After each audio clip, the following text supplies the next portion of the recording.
heading to a seminar? The procession as orderly as a row of straight teeth.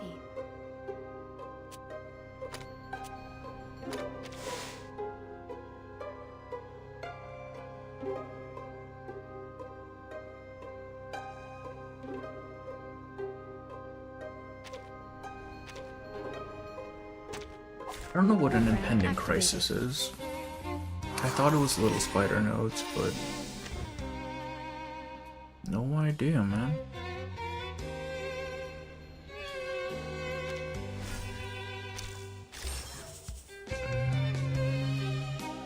What's this? Charging. Loading.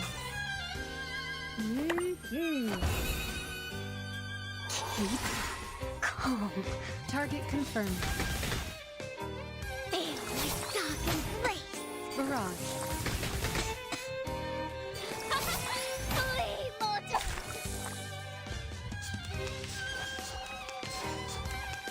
You're very sleepy. You're so sleepy.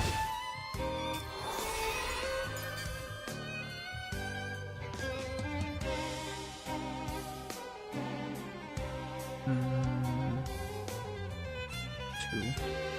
Charging. Actually, no, let's Loading. Perfectly understood.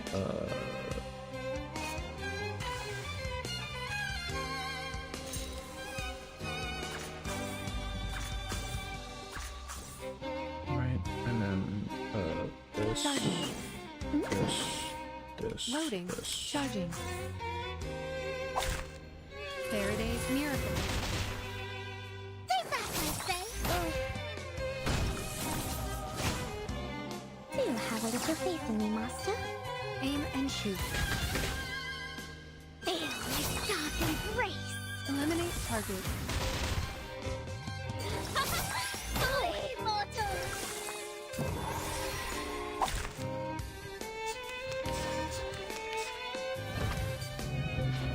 Fuck, what do these bolts do?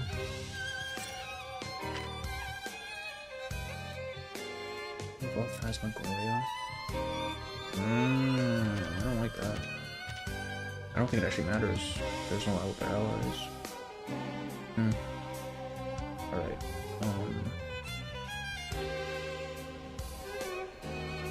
Nala. It's kind of fucked up here, isn't she? That's fine. Where you at? Loading. Charging. Loading. Oh, and with that, yes. Target confirmed. My Walkman. Feel my dark embrace. Barrage. Faraday's miracle. It seems to be mixed up. It should be fine, right? Early grind for new Grapple skin. Not kind of. I just wanted to do a run before stream starts since I am on a little bit earlier. I want to read the story myself, so I just want to do through it. Yeah, fair enough, Staz. Also, welcome in, Staz. Dream. Oh wait, do we know what is the impending crisis node that I need to get for Anjo's little acoustica thing? Because I thought it was the spider nodes, but like I don't think that's the case. We'll clear this one and then we'll get to story, I think, because we're about to hit start time. Hey Pedro, how are you? How are you? What do I do here? Nothing. Why do I not have? Why can I not use Anjo? Loading. This is Charging. trash. Loading. What's this? The light that illuminates all. No. Eliminate target. The light that illuminates all. Aim and shoot. My Walkman. Tyson won't give up his friends. Yeah, we're Neither fine. will Sotheby.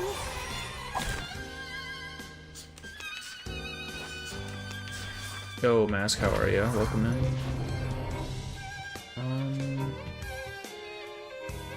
I think we just killed it here. Loading. Charging. Loading.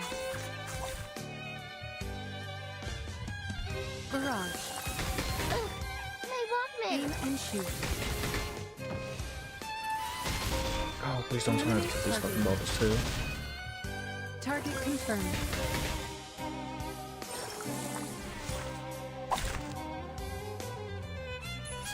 Yeah. Okay. That's kind of annoying. Robot. Child of science. Oh, reset time.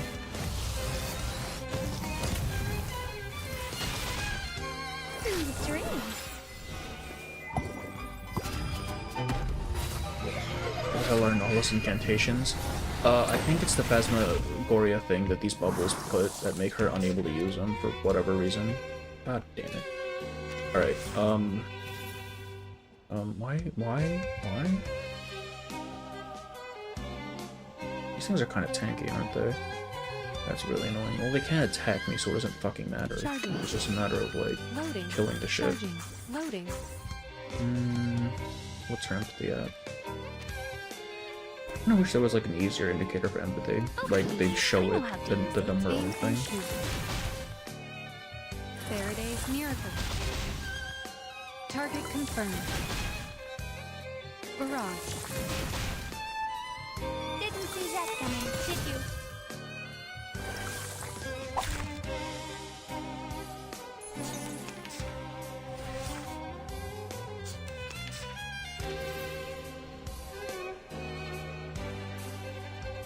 I mean, this should probably be able to play. Plasmia. Actually, no, wait, I want to attack first. Okay, a simple arcane trick. Okay, with Now that, sending Bing I Plasmia. don't know, fucking poison him or something. This is my And then hit best him with that. formula. Hey, Excalibur, how are you? Welcome in. I will be watching you. Just doing quick, well, not really Didn't see quick, that coming, but did you? just killing some time before stream start, which technically has started. So, just need to kill these bubbles and then we can start. Alright. I do not like this. Why they have so much health, man? God damn. Robot. Child of science.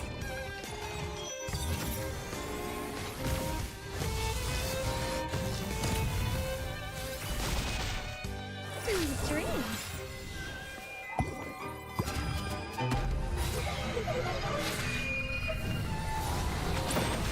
At least kill one of them. Thank you.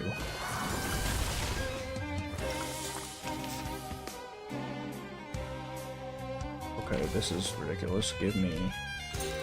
There we go. Perfectly understood. Charging. Loading. Charging. Loading. Keep calm. The light that illuminates all. Feel my dark embrace. I actually dumb as hell. Okay.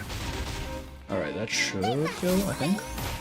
Because it should be enough to trigger her, her big burst thing. Flee, mortals. Or not, it just killed it. Nice. Cool. Finally, it's just you and me, Master. We're doing Syntony this run. I don't even know.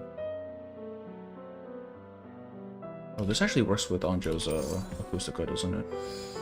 So it just heals her when she enters a battle anyways. Fucking 6. That was a good fight. Alright, we'll do this later. Some other time. This queen doesn't like that enemy. No, it doesn't, apparently. Oh wait, actually, hang on. Real quick. Where do I find these? What is an impending crisis? Where is this? Because I thought it was these stupid spider nodes. Apparently that's not the case. And it's not the snake nodes, so I don't know what it's supposed to be. Which one is the impending? Is it the boss? I have no idea. Whatever. It's fine. It's fine.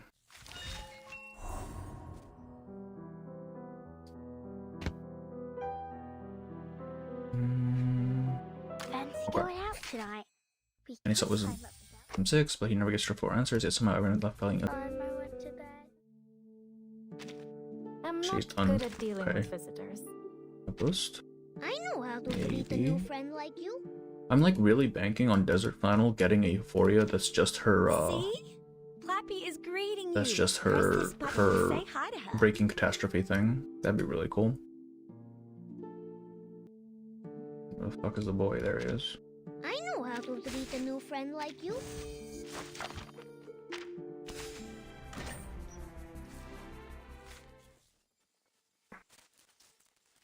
What are we doing today? We're doing Barbacoa's thing, right? How long is that? Does anyone know? Has anyone run through it yet? 119 pulls. Yeah, man, I gotta save up. I actually used a lot less than I expected for Barcarolla, so that's nice. I might still try for the 2-2. I don't know. I don't want to roll too close to limited banner. One.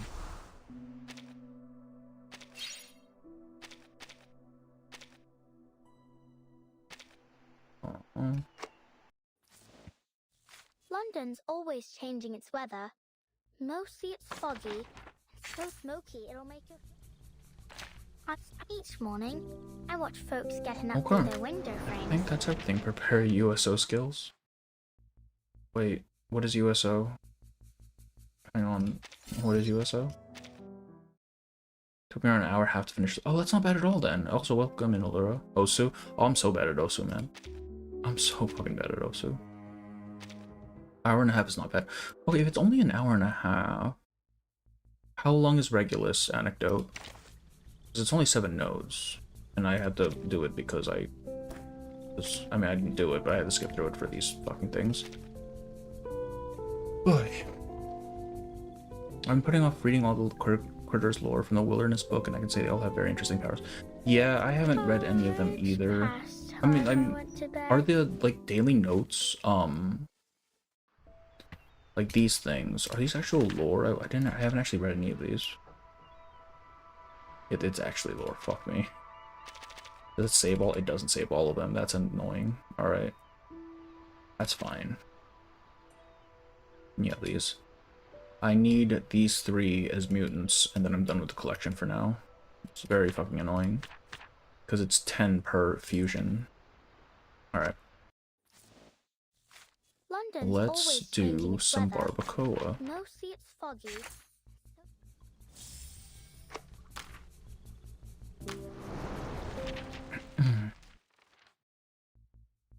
Enter the album.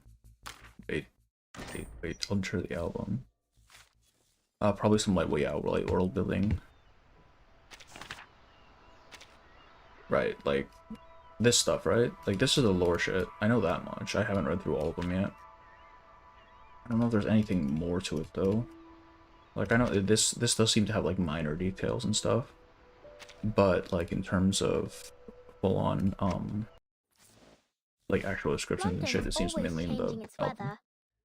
Alright. If we can get through this quickly, and if Regulus isn't too long, we can actually do Regulus Anecdote as well. I don't know how long this fucking thing is, but this will have to be another day. Where is she? Beyond the coastline.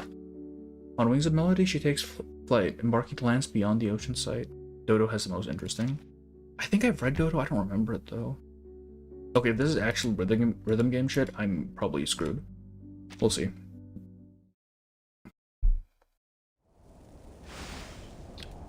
VIP barrel seats. I'm assuming this is a like a backstory sort of deal.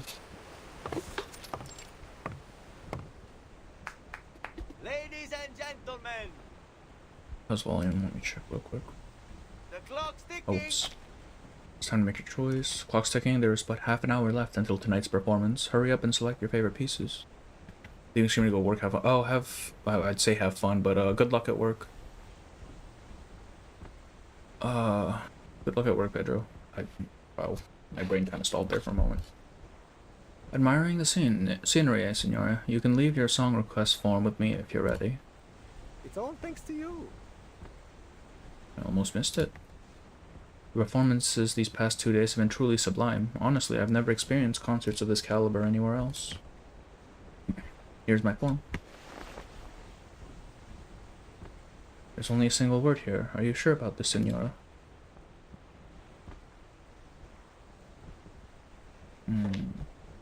Oops. The cruise is at the end. I must seize this opportunity. This brilliant musicista. One can only witness her talent aboard the Free Breeze. Is it really as they say, that there is no music Barcarolla cannot play? If so, what I wrote there should not be a demanding request, merely broad in scope. Of course, senor, it is simply my job to confirm these things. The ticket seller places the form atop a stack of papers with a diligent smile. On every voyage, we encounter 5 or 6 curious passengers like yourself, senor.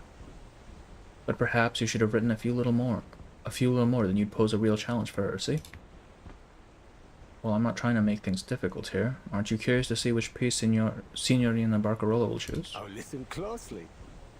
What kind of melody she believes will fit my hometown? Then we must hurry, senor. Let's find you a seat up front. Yes, I was a few minutes late yesterday and almost couldn't get in. I really hope she'll come ashore to perform in a concert hall someday. Tickets for the Free Breeze are getting harder to come by.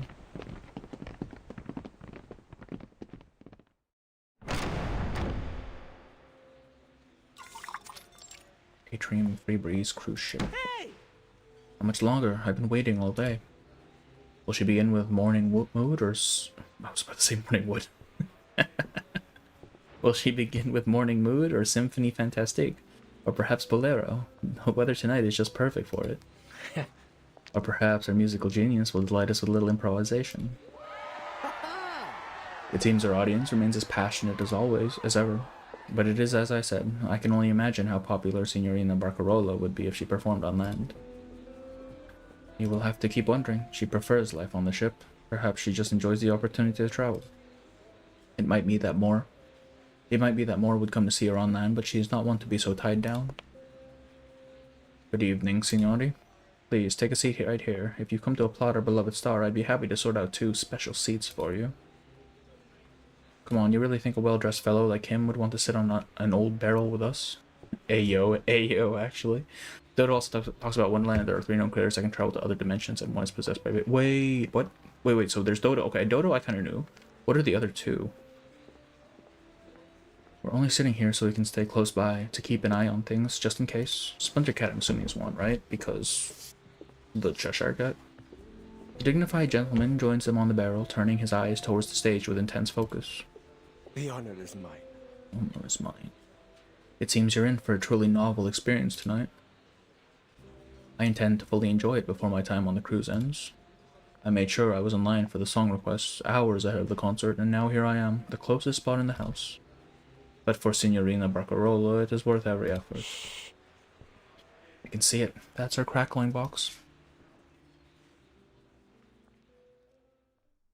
How do you spot a musician in a crowd? Where Barcarola is concerned, the first thing that catches anyone's eye is her remarkable instrument. Welcome! Ladies and gentlemen, guests of the Free Breeze, benvenuti. I welcome you aboard and thank you for joining us on our journey. As the ship's musical conductor, I will be performing tonight's concert for you.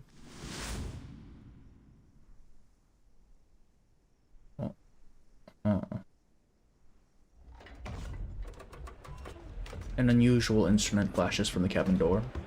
Riding atop a sea of applause and cheers, the petite girl takes steps up to the stage with an air of musical grace.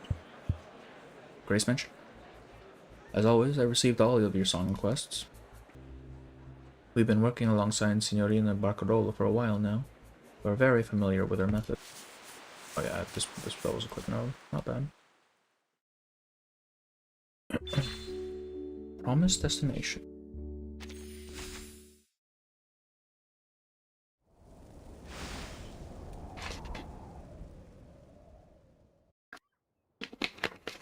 Ports Marcus's lighthouse, look at that. We're in the Fine Isles. No, we're in Cremona. You really mean that you won't join the Free Breeze band, Free Breeze band, Signorina? If you were to join, I know the captain would be over the moon. When we played him the song we recorded last time, he borrowed the tape on the spot and still hasn't given it back yet. Oh yes, please, Barcarola. Aren't you always talking about how much fun it would be to travel the world on a big ship? I'll tell you right now, I'd much rather have you join us than some random musician off the street. More and more fervent invitations leap up to overwhelm the young girl sitting on the ground. Oh, baby Barcarola. I'm thinking. Something's still missing. Oh, it's here. Okay. The subtle friction of the device's components forms a harmonious melody. As if accomplishing some momentous feat, the little girl rises with a beaming smile and announces loudly. It's The reeds inside the melodica are a bit loose, but I glued them up nice and securely. Wait, so she's probably like, what, 12 here? They're trying to they're trying to entice a 12-year-old to go on a cruise with them.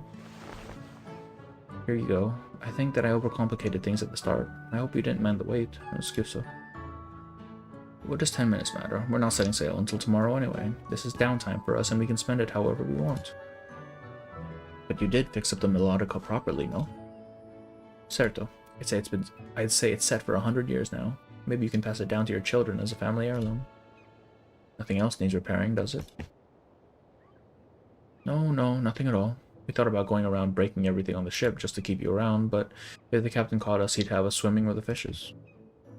Don't exaggerate. The captain is a kind man. Barbarossa, don't listen to this nonsense. Will you accept our invitation? I really do hope that you'll join us. A literal child, come on. She cannot legally work. I know, we could count the fish tails splashing out of the ocean together, and listen to new songs in different ports, and earn the applause of passengers from everywhere in the world. Child labor, let's go actually, though. Like, hey kid, just leave home and go on a ship with us and play music. Completely reasonable. Not to mention sampling the specialties of each and every taverna along the way. We'll busk on the streets when the ship's docked to earn a little extra cash. We can come along to help you find new instruments. No more waiting around for us to come back. But the free breeze sails so far away. I worry for my parents. How would they feel if I was so far away where not even a postcard or phone call could reach me? And we are in the 90s. You will be fine. Silence. Time after time, their invitations fell away to silence. But maybe things will change. I haven't even finished my final exam. When I get first place, I'll be sure to let all of you know. Will you remember to tell me first? Of course, you have the word of Cremona's #1 up-and-coming music star. I swear. After I pass the exam, I'll quickly gather my things, dash off to the port, and hop onto the free breeze, just like click. More like boom. When you finally do come aboard, the weight of your luggage might sink us all. Oh, no special treatment for... Oh, wait, but... No special treatment for aspiring virtuosos. If you're worried my collection isn't compact enough, I'm close to solving that problem too. Whether it's the violin, saxophone, piano, melodica, or anything other instruments can do, my new invention will do it better. My crackling box is going to shake the world of music to its roots. First things first, I believe you have a little something I requested. Now hand it over. She extends an open, expectant hand to her friends, her eyes gleaming. I chose the one with the most beautiful tone, just for you. A clarinet. Maestro of the ensemble, extremely popular. Wide application with adaptable tone changes. Grazie, Millie. The timing's perfect. I will incorporate it into my crackling box. She grabs the clarinet and with her other hand offers a cassette tape. All my best pieces I've come up with recently are all on here. Some are practice sessions and a few melodies I composed myself.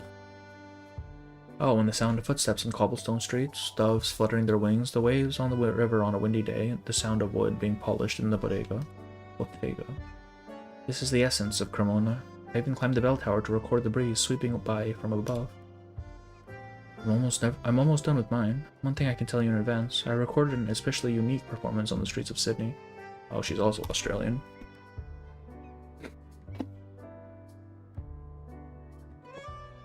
Vinyl records are slowly being phased out, and CDs are only now gaining popularity. This is the heyday for cassette tapes. They can carry many things: a speech, pre-recorded music programs, sounds from across the world.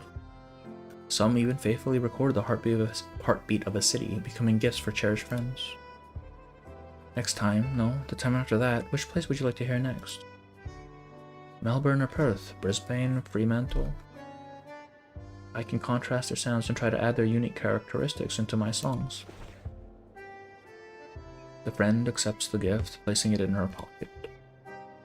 Alright, next time I'll bring you 2 tapes. Sydney and Brisbane. Deal. You must make it back in time. If I get them before the exam, I should have time to prepare. Rest assured. The captain is familiar with this route. There won't be any mishaps, don't worry. As for that exam, what was it again? Making a violin by hand and then performing on the spot? Couldn't that be a walk in the park for you? It's not as easy for me as you think, even though I've been putting most of my time into preparing for it. I plan to perform my own music. You mean like the practice pieces on your tape? It should be even more beautiful than them. I've been layering sounds from different instruments and places all around Cremona, arranging them meticulously into a complete composition. Violin and clarinet, French horn and timpani, saxophone, harp, even oud, tin whistle, pan flute. The crackling box will be able to emulate the timbre of each instrument in the world. Late, sorry. Oh, don't even worry about it, Frank. We're only like 2 notes in anyways. You're good, you're good. A bold and steadfast vow. Audio only, for sure. There are pieces suitable for recording and others for live performance, just as the music played in the piazza is quite different from what one plays in a church. Some sounds are more beautiful when heard in specific environments, and some are hard to reproduce, even with the finest instruments. My dreams are larger than just playing the violin. The words come out rehearsed, and they have been many times. Still, they are not ready to be heard by the audience that matters. On the grass by the river, though, her true wishes flow out more easily. You absolutely, positively have to join us on the Free Breeze. With this invention of yours, you'll be an entire one-woman orchestra. Tickets will sell like gelato on a hot day. Forget about being in the band, we might just make you captain. And my first order of business as Capitano shall be to turn the ship into a maritime concert hall, and will return only 3 times per year. Make that twice. But before that, I need to pass my exam. Until next time, I have to rush home before rehearsal ends so that I can lie in my room pretending to have a stomachache. As you wish, Capitano. You look great. Barbarossa. The young musician runs off, but doesn't forget to wave a heartfelt goodbye to her friends.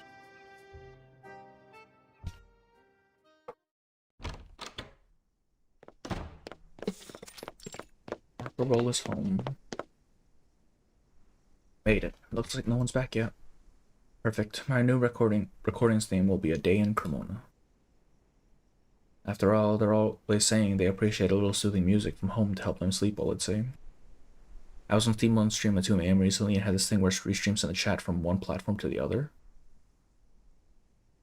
Like, it would actually put the chat in the actual chat box. Like, I could read Twitch chat and YouTube and vice versa. Is that not on here? Wait. You mean the little chat box? It's here, isn't it? Or are you talking about something else? I don't really fiddle with restream all that much. I don't know what I'm doing, man. Like, there's barely anyone on Twitch as it is. The tune she plays is a familiar lullaby. According to her mother, everyone in the family has hummed its gentle melody to her at some point. Barbarolla's day used to begin with it. She sets the instrument, now both a violin and clarinet, together in her hands and sits... Wait, what? In her hands and sits a... Oh. Looks out down the river to the sea that lies far beyond the horizon. She breathes deeply, allowing the air to flow evenly and smoothly from her chest.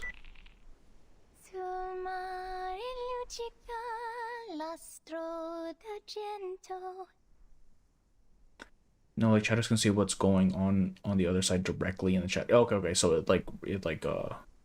I see. It, like, copy-pastes each side to the other side. That's interesting. I might want to look into that to see how it goes. How it works.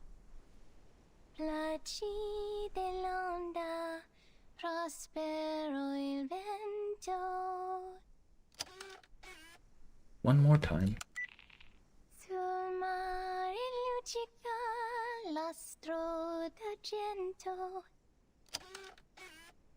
One more time.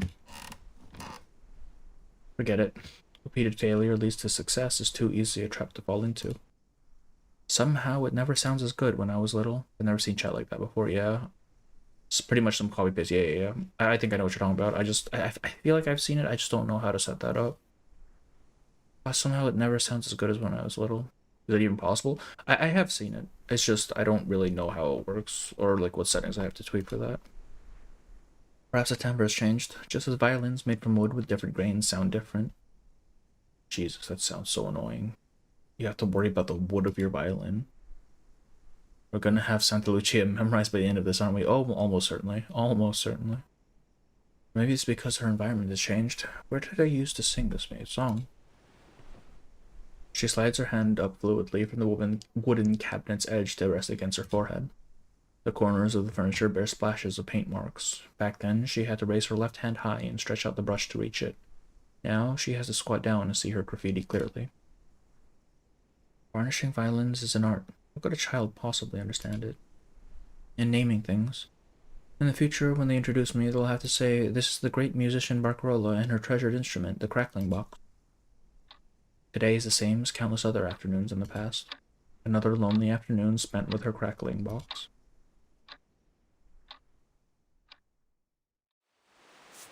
To be continued.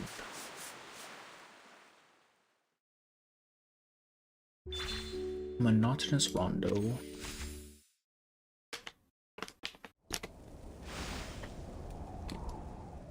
Guess I'm here now. Welcome to YouTube, Cyberprank.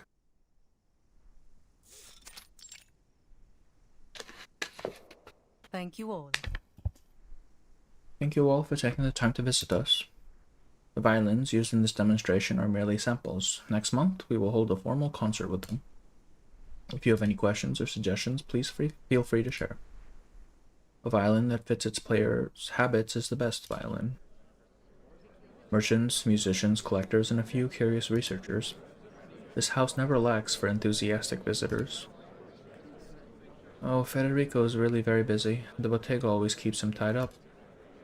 If you want to order a violin, you'll need to discuss it with him. We have several excellent apprentices, but if you insist on having him make it personally, I'm afraid you'll have to wait some time. I don't know when exactly he's been eating and sleeping at the bottega these past few weeks. He's only been back once, and even then just to grab something. The hostess smoothly handles the flurry of questions. In the corner of the room, a small figure holds her breath, waiting for the moment.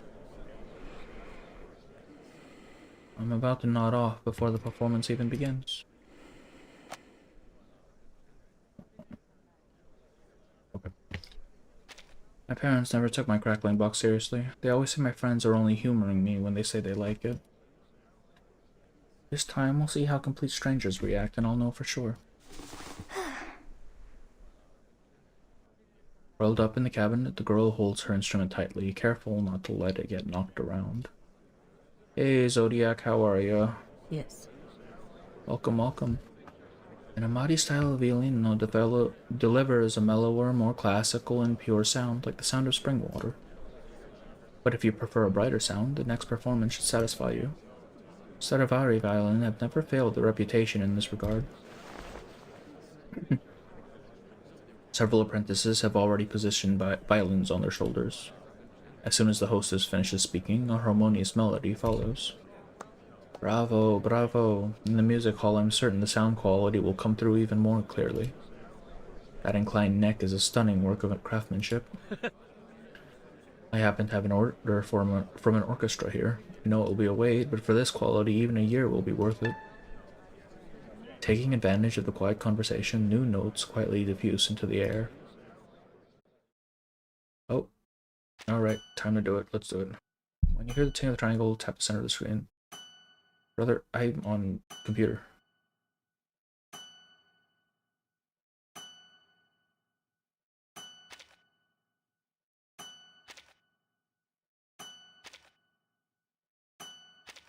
Okay, we're good.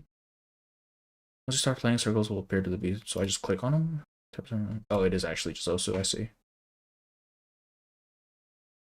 Alright, I'm very bad at Osu.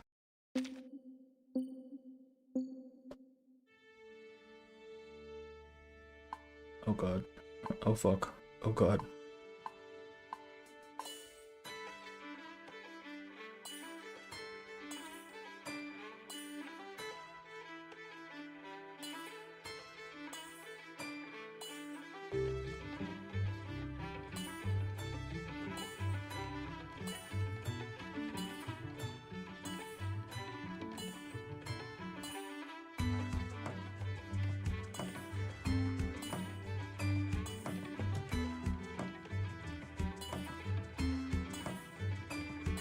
Oh, whoops, no one saw that.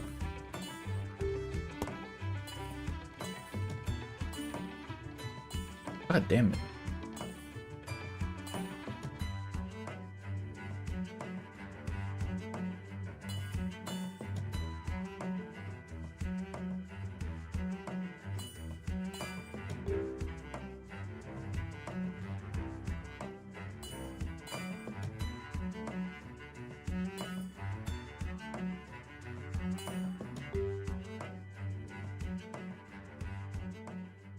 The tournament timing is very generous, so it should be fine. Yeah, yeah. I figured. I don't know, with games that aren't in like natively rhythm games, I don't expect timing to be too hard. It's a fun rhythm game, but the calibration doesn't make sense to me. Exactly, yeah. Like I feel like native rhythm games here, they really lock in that calibration. Everything else is just sort of whatever, you know? When you go in a circle, you change the difficulty with a smaller circle. Huh? Oh. Oh, I see. I'm more of an Osu mania. I've never been good at Osu. I'm super bad at that game, man. I don't have the hand-eye coordination. How novel. Besides violins, we will indeed need other timbres as a complement. Of course. I was struggling on PC. I can see why. Like, I mean, I know even like Osu people tend to use like drawing pads and stuff. I had to leave my phone for the last level. Jesus Christ, I cannot read today. Okay, of course, Amici. Young children need such diversions to cultivate their musical sense. Who hasn't been there? The music ends, followed by sustained, enthusiastic applause. The hostess also offers a few begrudged words of praise. It appears this little surprise was arranged specially for us all. Now I'll really have to grit my teeth and order a few more violins. If possible, perhaps you could introduce us to our elusive performer. My apologies. Troubling this particular performer might be quite overwhelming, or Giovanna has a touch of stage fright. I feel it'd be easier on PC because on mobile my hand blocked like half the screen. I can see that, yeah, especially since it's more like a grid thing than a set, like area, like with like PGSK or whatever. But I believe you'll meet at next month's concert, Signor. Giovanni, I will be sure to arrive on time then, Signora. The small audience's discussion eventually fades into the distance. Allura thick fingers. Man, I fat finger my shit all the time. Like the direct register of like actually tapping the thing is nice, but like if you can't see the screen, it doesn't really help. I didn't have any problems on my PC. I found it very hard to miss the circle. Yeah, like especially if you make your timing really generous. Tells it too easy. I didn't even have to hear it. Yeah. You just click when the thing clicks. Hand raised in the dark gently falls on the crackling box. I knew it. They adore you. But this isn't some practice toy for bambinos. Perhaps because it was too sudden and unexpected. I'll need to prepare more. Just rapid footsteps draw near. Come out now, Barcarola. Like a thief in the night, have all the good manners we taught you gone out the window? Oops. Skipping practice, wasting time down at the river, and let us not mention that bow you made at the bottega. Thoroughly unacceptable. What good do all your gifts and intelligence do if they're so poorly utilized? Aren't there enough mad geniuses in the family already? That bow was custom built. I made it for my instrument. Come out now. No more excuses. Wait, Mama! Mama. Astricus. Strictus. At this critical moment, her strictus heartlessly forsakes her. Another minor blunder in her countless failed attempts. Mother's hand grasps her wrist, pulling her and the crackling box out together. It's probably my mouse's sensitivity being weird. Oh, yeah. Like, there's always gonna be some variance. Alright, mi dispiace, Mama. But they loved my performance. I heard their applause. They really praised it. It wasn't just to humor me. Didn't you hear them? I just don't want to only play the violin. An inconvenient confession. Let me see your instrument. Have you forgotten that too? Why the hesitation? Always trust your own craftsmanship. Have you forgotten that too? This instrument is visibly different from every other violin, viola, and cello in their workshop. In fact, it's barely recognizable as a violin at all. I don't know, man. If I saw this, I'd be like, yeah, that's a violin. Its proportions are out of place and oddly shaped. The violin's neck is itself formed from what appears to be a clarinet. Oh yeah, there's the words. Your father and I selected the best spruce and maple for your violin. It's not easy to find wood with such tight and even growth rings. Prepared the best varnish I've ever mixed for this. We wanted to give you the most special gift we could, one that fits you best, an instrument you would love most of all. Do you like it? Yes. It has a name. It's my beloved crackling box. Despite these embellishments, you've done well for someone your age. take it. That's surprising. I was expecting her mother to be like, hey, stop fucking around. But she's like, no. Be proud of your thing. Her mother's actions surprise her. The explanation she had prepared all slip away. Ultimately, she can only inquire softly. You're not angry, Mama. And you finally embraced my idea? I'm so happy. I'm not mad at you. Barcarola. I saw someone on Twitter crashing out about Barcarola's being inaccurate and my brother in crisis, and that whole... It has wind holes on the neck. It is clearly not a violin. That's the entire point. You are correct. Yeah. What the hell, man? It's like they didn't even read the story. I'm not mad at you, Barcarola. Her mother's words are gentle but coiled. I'm just disappointed. I once believed you were talented enough to take over the family bottega or even become a great musician in your own right. But who would ever take this crackling box of yours seriously? Who would buy such an instrument, and who in the world would ever wish to listen to it? For all that talent, do you really think that the people of Cremona will ever recognize you with this? That you could pass your exam with it? Without the Stradivari name behind you, would anyone applaud? Stradivari? Is she part of the Stradivari line? That's crazy. Even in her mother's dulcet, calm voice, the questions sink deep, and the smile disappears from Barcarola's face. You mean her crackling box or her crackling box? Because, like, it has, like, the different bits on it. So clearly it's not a regular violin. I don't know what people are going on about, man. That's the point. No. I don't perform for their applause. The mini crackling box that was on screen. Yeah. All you care about is the violin. Is there really nothing else? No room for anything more? The violin bottega aren't doing as well as they used to, Mama. We have fewer and fewer workshops every year. Haven't you noticed? Why can't we make changes that go beyond just adjusting shapes, wood, and varnish formulas? Must we continue like this until we're completely left behind by the rest of the world? She fires back with a barrage of questions, stepping back from her mother with each one until she's almost left the room. Yeah, it's literally a magical violin, exactly. This marks her second failure of the day. Her mother does have a point, though. Like, realistically, no one's gonna be able to play that thing except for her. Let's be so real. Like, it's her Arcanum lets her play the goddamn thing, right? Like, come on. Realistically, she has to be, like, more grounded, I guess. Previous staging? What do you mean previous staging? Wait. Oh, we're only on 4. Barcarola should have named her crackling box not a violin to be more clear. Yeah. Just so everyone... Oh, this is from DK's. From DK's thing. Anecdote. The city is dotted with many churches, and their unattended pews at times serve as sanctuaries for those seeking a place of solitude.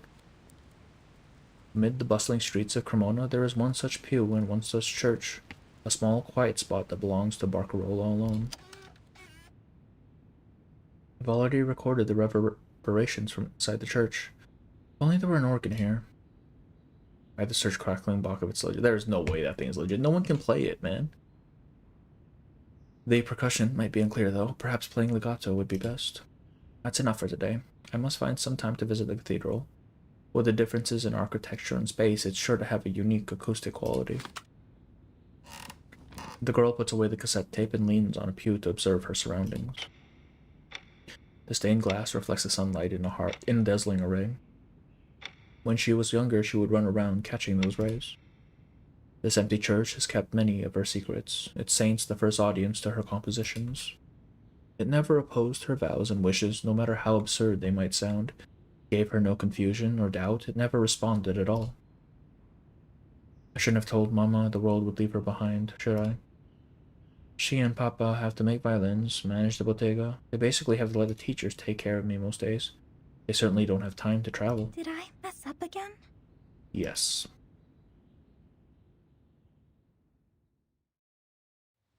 There are always exhibitions taking place at home, one after the other. Anxious to prove herself, the child doesn't overlook this fact. She still lets the crackling box perform its melodies in them, she still earns the crowd's applause, and she is still prepared to be reprimanded by her parents. But things are different now.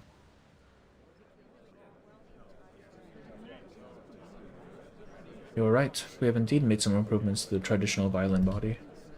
Such contours allowed him to such contours allow them to perform better in large concert halls. We test them many times to come as close to perfection as possible. The next exhibition is looking forward to your attendance. Theoretically, the violin is part of the crowd. I mean, yeah, it is like the base for it, right? The thing around which everything is built off of. After seeing off the guests, the hostess turns back to the room. This time, without anyone pulling her out of the wardrobe, the girl stands steadily on her own 2 feet. Stelina. What's wrong, Stelline? That's cute. She calls her little star. Is there any problem with your classes? No. Maestro Batista said I have made great progress with my vibrato technique. Mama. I have something to ask you. Her mother's calm demeanor leaves her at a loss, forcing her to stammer through an explanation. Welcome in, your host Aiden. How are you? I'm good. Maestro Batista said that music transcends race and status. It is another language that allows people to explore unknown worlds. Whoever you are and wherever you go, it'll always stir the depths of your soul. As performers, we must fully comprehend the role we play. It is our duty to channel the emotions of music to the world. I think the violin is great, but it can't express all my thoughts. In its current state, neither can my crackling box. Violins can mimic human voices, but I want to find instruments that can imitate flowing water or the sound of fruit falling from trees. I want to make the crackling box able to convey every sound in the world. Hello, how's a Barcode doing? Barcode is struggling a little bit, I won't lie. Also, welcome in, Zihi. How are you? Do you think I'll succeed, Mama? Like, currently she's going through a little bit of an existential crisis right now. Did you manage to persuade your mother? Wonderful. Wonderful, Barcarola. We're just about to set off. It's like you're about to set off on a pirate adventure or something. Anyway, this is for you. I know you wanted to listen to it, but I feel the singing parts alone won't be enough to help you sleep. So I did a bit of research on the arrangement of lullabies, and I seized the opportunity to test the crackling box. Nothing major, though. This one is called A Day in Cremona. I went to the church yesterday specifically to record some quieter sounds. As the girl introduces her new achievements, she finds herself unconsciously adopting a familiar tone. Just like a certain luthier proudly displaying the beautiful violins in her family workshop. I knew you'd have a surprise up your sleeve. And this is for you. 2 cassettes, just like you asked for. I even met a guy from France with a Breton drum. It's got a really cool sound. I recorded a segment for you right at the end of the tape. Their gift swaps come to an end and the girls move on to discuss their lives. So how's the free breeze been lately? You came back so quickly. Was there some bad weather? No trouble this time, right? Apparently, the captain had some personal matters to deal with. He didn't really explain it to us. We have some big news. Notice how Brian didn't come back with us this time? He disembarked at a different port. We'll pick him up on the return trip. Every family has its skeletons. The fuck? What's that about? Do you ever get homesick? I mean, even if you're used to life on a ship, do you ever wish you could stay on land for a little longer? Right now, I just feel like Cremona is stuck in a big violin case, trapping all other sounds inside. Once you leave home, the novelty wears off quick, and you'll eventually start to miss that solid, grounded feeling of standing on terra firma. The captain told us he's planning on running the ship for another 5 or 6 years, then handing it over to someone else. You know, make enough money, find a place he likes, and settle down so he doesn't have to keep running around when he's older. What about you, Barcarola? We know your dreams are bigger than this one town. At the sound of her friend's concern, Barcarola falls silent for a moment. If she leaves Cremona, will everything change? And if she were to leave the violin behind, will she find the freedom to express herself? There are countless cities and instruments in the world. Cremona is just one small place in Italy, and Italy is just a small slice of the world. She knows this land. She knows the bricks and mortar of it, the seasons as they change, and how it is sung about in folk songs.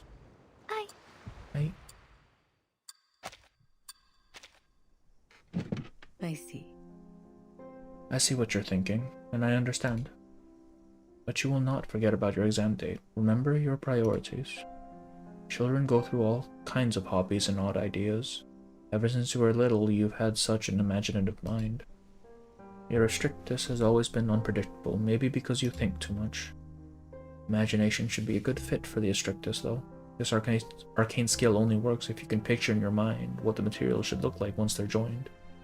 You're as feeble as the weather. Maybe you'll give up on this idea, too.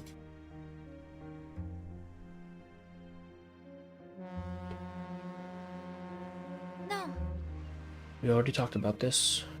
I'm leaving Cremona. Once I pass my exams, I'm boarding the Free Breeze and leaving this place. When that time comes, I'll sing a song that I could never record for you.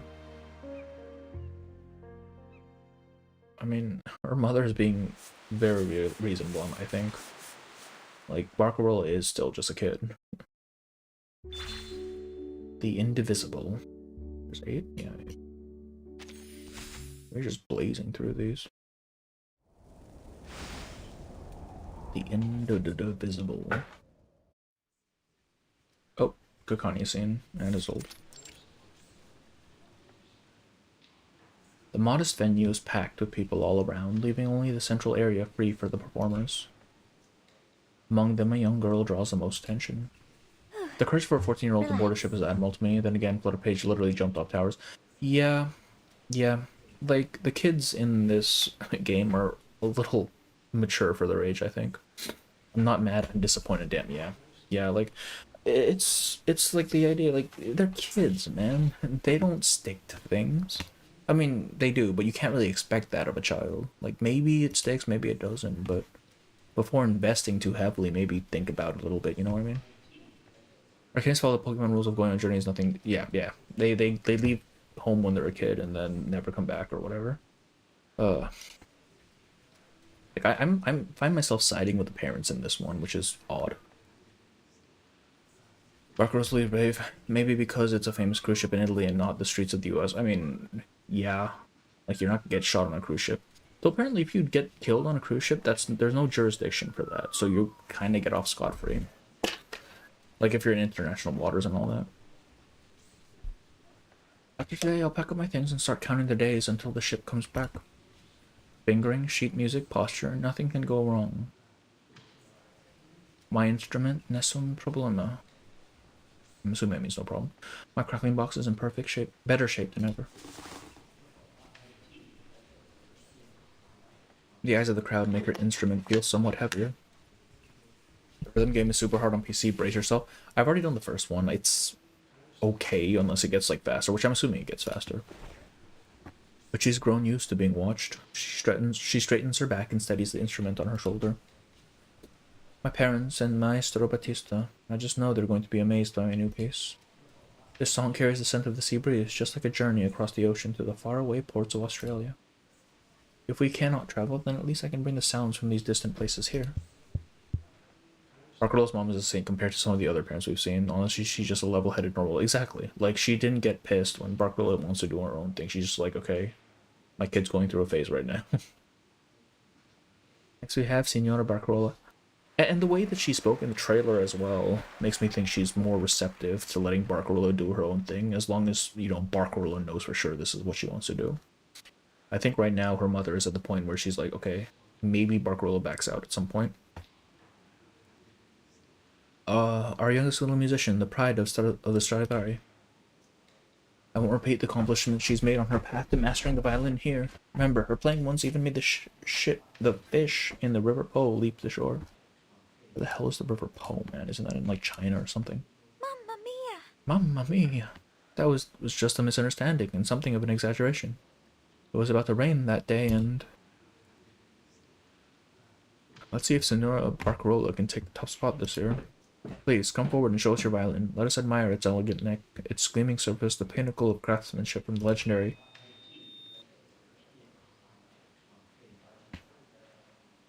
Is that really what you're playing with? Yes. This is my instrument. Okay, she says it. Don't forget that you made the difficulty higher backs. That too, yeah. I assumed you were supposed to calibrate it properly, but apparently you just leave the circle huge. This time she doesn't hesitate, naturally holding her crackling box in her hands and raising it so that everyone, even in the farthest corners, can see it. The crowd falls into an odd silence. The wood chosen by my parents is the best there is. Its sound is rich and balanced. The varnish, the strings, the edge, the curvature of the body, these took quite some time to perfect. Most children taking the exam will follow their family's example and remake a violin from scratch. The other option is nearly impossible, but making small improvements to an existing instrument can be even more difficult than crafting a new instrument from nothing. No matter the standard, it's already perfect enough. The best instrument is the one that truly suits the performer. I didn't want to make just another beautiful copy, and I love my violin. It has always been with me. But I've made a few modifications to make it more suited to my style. It's not yet finished, and I'll continue trying to combine new instruments with it until it is. For now, though, I intend to perform a brand new piece for you. Amid the stunned silence, she raises her bow. Oh boy, here we go. Can she play the Oshinoko opening with that thing? Probably. It can apparently do pretty much anything, I guess. Alright, let's do it.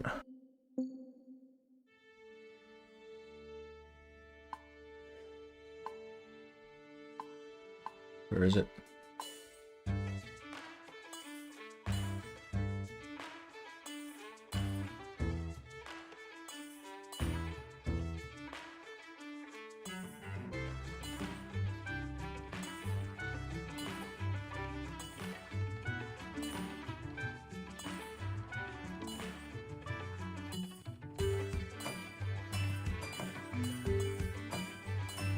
Oh god, oh fuck.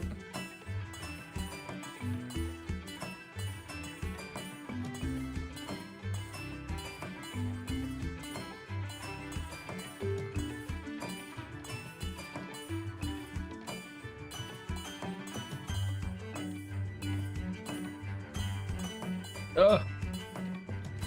I missed the circle. I almost missed the circle.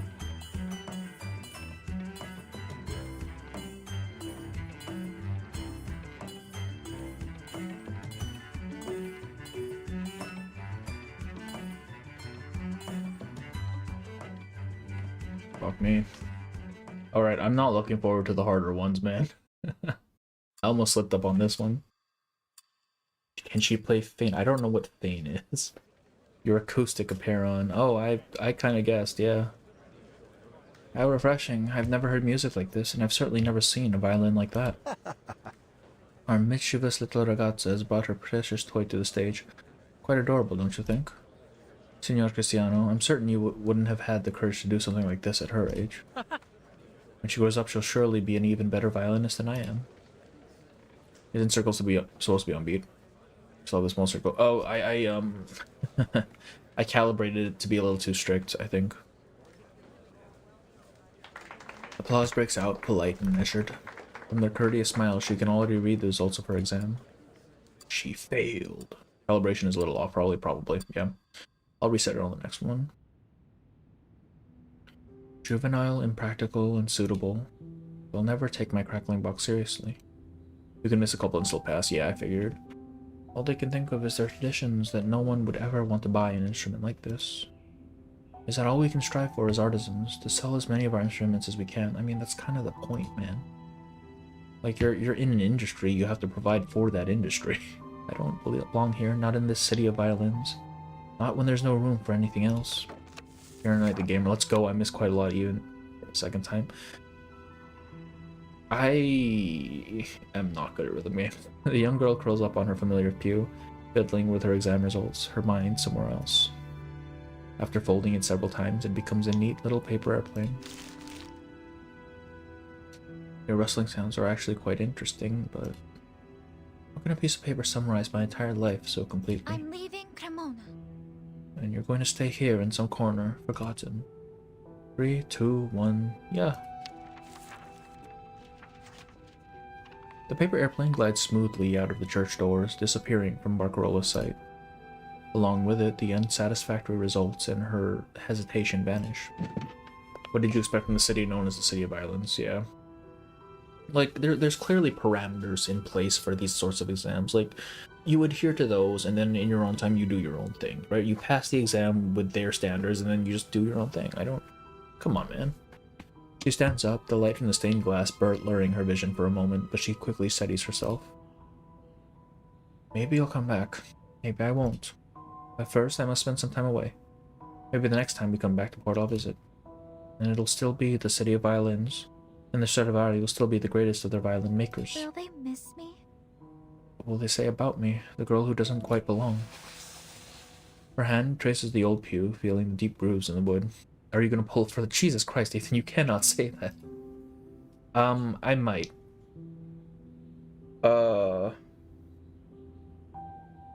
I'm on the fence about it just because limited coming next banner. I don't know, we'll see. They'll probably have like a stream for like the rewards and shit, and if the rewards are substantial enough that I can afford to roll, I'll probably try to roll for Tutu. Otherwise, probably not. No one will be there to cast incantations for your small repairs. No one will wish to record your voice and turn it into a song. My bad, yeah. Just, you know, try to keep it chill, you know what I mean? Will you still be here? Will someone come and clean your pews and wipe your stained glass? It's time to say a proper goodbye. The church remains silent, save for the clacking of footsteps walking towards the door.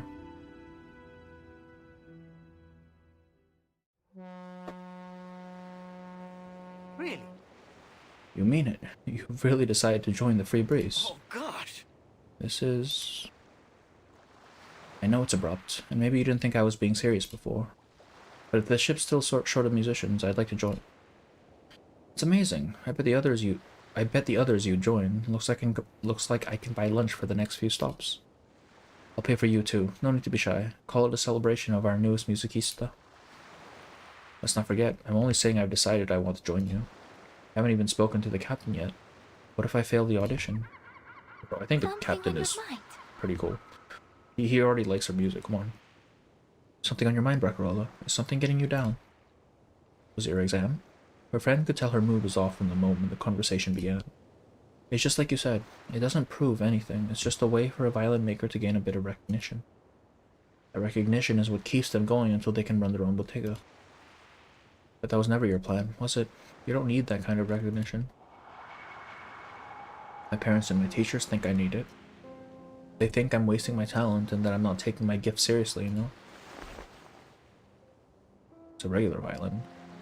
Her splash art looks suspiciously cutesy-wootsy and price. Yeah, the NPC, I was kind of confused when I saw her as well. I'm like, why does she have so much detail? She moves her hand away from the violin's neck. The once odd and impractical shape has been smoothed into an elegant and beautiful violin. Oh, wait, she changed it? Oh, you took it apart. What are you thinking, Barbarossa? You spent ages figuring out how to make your crackling box. I tried to do it before, but I couldn't bring myself to disassemble it. I understand that separating things stuck together with the strictest is much harder than keeping them intact.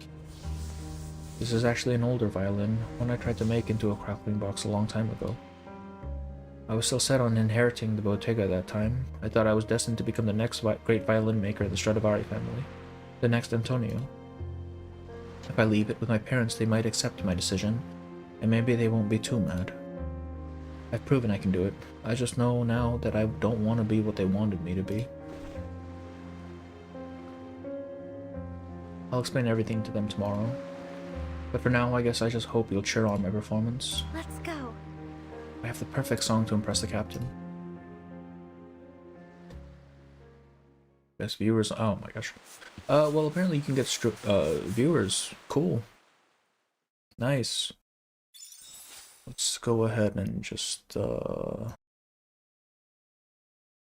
actually know how to use Twitch's things. Block. Yes. Goodbye. I think that worked. I don't know how to use this godforsaken site. There we go. Okay. Exit. Can Barkle give me her Stradivarius if she doesn't want it? Yeah, that shit is money, man. Come on. Into the vast world. I was surprised. I didn't expect her to be part of, like, the Stradivari family. Because I don't know much about violins, but even I know that name. Come on.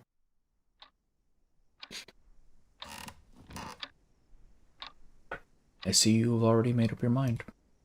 Have you thought about what you're doing? What if something happens? We won't be there to help you. What if you get sick or hurt? You'll be so far away. Mama. I'll be very careful. Alright, and when the ship returns, I'll come back to Cremona again. I'll visit you. We won't be apart for too long, maybe 3 or 5 months at a time, and time will fly by. Hardly enough time to even build a violin. 3 or 5 months, that's time I won't know how you are and what you're doing, figlia mia. I was still expecting you to back down, just like those other times before. First you said you wanted to take over the bottega, then you decided to become a musician. Now you're leaving Cremona to join a cruise band. You wanted to use your restrictions to build tiny houses, and then the next day you tore them apart and made them into windmills. When it came to your first family performance, you kept changing the song right up until the very moment you went on stage. Okay, see, now her mother's, like, worries become a lot more reasonable, considering how bad Barcarola is with sticking with things. You're as fickle as the weather. What if you get tired of the ship? What will you do then? You won't be able to just walk away. The free breeze changes its route all the time, and there are always new passengers coming on board. I saw her family name and immediately cited a little more with her mom. That's a loaded name for a musician. Yeah, like, even if her mother agrees and wants to support Barcarola, there's still, like, the whole weight of expectation from literally everybody else. Like, to some degree, you have to appease that as well, right? It's just part of the social contract. Barca said Gats, and she had to buy Miss Miss Grace and Fatutu. Ragazza. Yeah. She's stricken with the brain rot. I'll see so many new things, and everyone will want to hear my new music. I won't quit that easily. It's not like Cremona, where everything always stays the same, and where everyone's always telling me what I should do. Ciao, Gats. There is no more need for rehearsing her words. She simply speaks her mind without hesitation. And she has decided on her farewell gift. This is for you, and for Papa.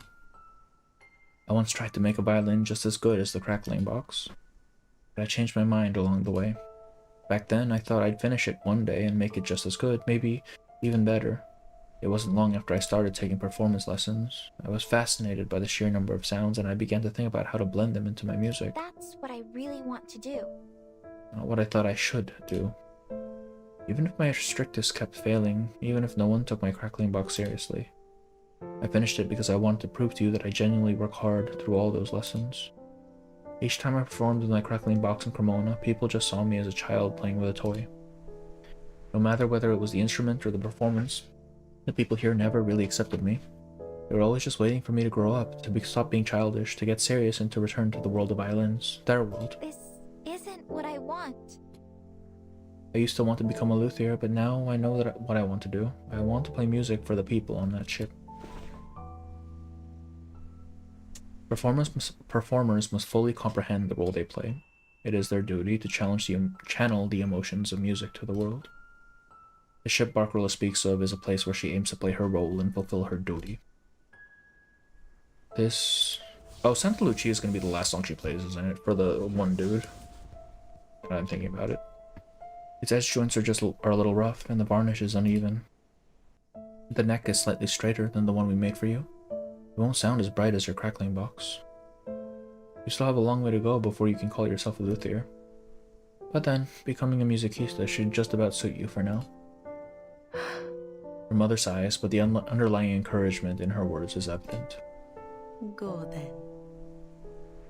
At least our family name will open doors for you in any orchestra. Or just tell them that you're from Cremona and show them your instrument. They'll know. I won't worry too much about how you'll make a living, but just tell us if you run into any problems. Va bene? No, Mama. I won't travel as just another performer from Cremona or even a Stradivari luthier. Just Barcarola. Just Barcarola. Don't worry, with or without the family name, I'll find a way. But I don't want to go with some famed musician traveling the world. I want to be just an ordinary girl leaving home for the first time. At least she tries her best to understand her child, even if we can see that she doesn't fully. Yeah. Like, she is being very, like, pliable to Barcarola's desires here. I think most parents would be like, no, you are a child, what the fuck are you doing? But her parents are like, yeah, whatever, man. Do what you need to do. When does your ship leave? In 3 days. And what's her dad and all this? Does her dad just not give a fuck? Like, what the hell, man? In 3 days, the captain says we'll be heading out to some new ports, and we'll pass Cremona again in a year or so. It's lost in the violin making sauce. Apparently, yeah, he is hyper-focused right now.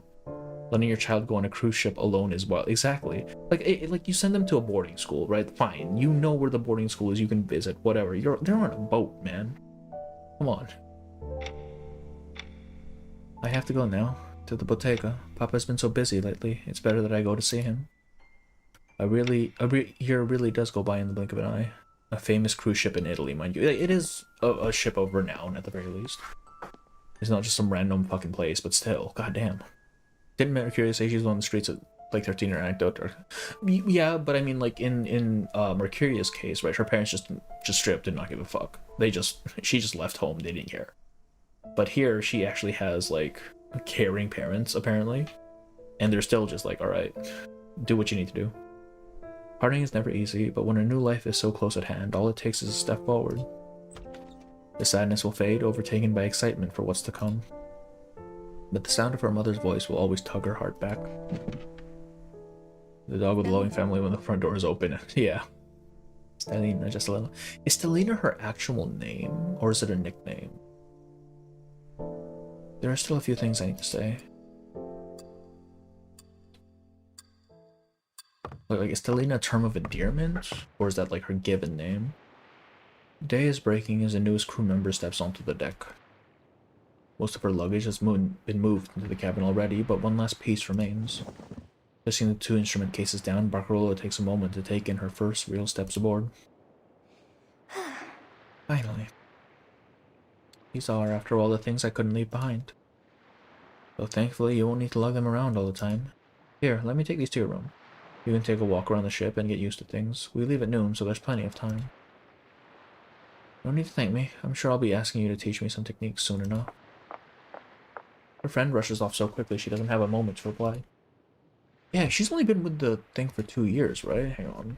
Oh, I think they mentioned 7. So she's like 15 here, right? Ish. Because she's only been with the crew for 2 years, they said. He pushes open the nearest door. This is a flash forward. The bustling scene before her is unlike anything she's seen before. Music and voices fill the air, drowning out both the wind outside and the rocking of the ship. Warm light streams down from above, reminding her of the light that shone through the church's stained glass windows. It is only now that she realizes she has left the world behind. The church, the workshop, and the bell tower are all in the past now. There are so many passengers. Wow. I won't have to worry about not having an audience anymore. I'm glad it wasn't all in vain. Those 2 violent cases are quite heavy. Stelina is her real name. Stelina Stradivari is a goated full name. Yeah, it's got that fun alliteration. Mother's advice echoes in her ear. Actually, Stelina is her actual name. It says so on her wiki page. Full name Stelina Stradivari. That's a cool ass name, man. Take this violin with you too. There are pieces that only shine when played with the right instrument. Maybe the right piece for it is still out there, waiting for you. Sometimes Barcarolla sounds like Jessica. I can hear it. I can actually hear it, yeah. If you find that piece, you can let me know when you come home to Cremona. Va bene. Kind of would have liked another Italian voice actress for her, but she works as well. For Barcarolla, I mean. It's been a long time since you've played it. But even so, it makes your papa and I so happy to see how much you love your crackling box. Forget what Jessica sounds like. Think Barcarolla, but a little more like wispier, lighter. Like her words are kind of floating. Like they have that Valley Girl like lilt at the end where it goes up a little bit. Now she's Barracuda. Keep exploring. The best instrument will be the one that suits you best. I do not understand all that. I don't know how to explain it. What was once a proud declaration has now become a tender form of encouragement. She repeats the words she shared at the time of her exam. Good luck. Stelina, bark and roller. Bark and roller. We barcoding it. Barack Obama.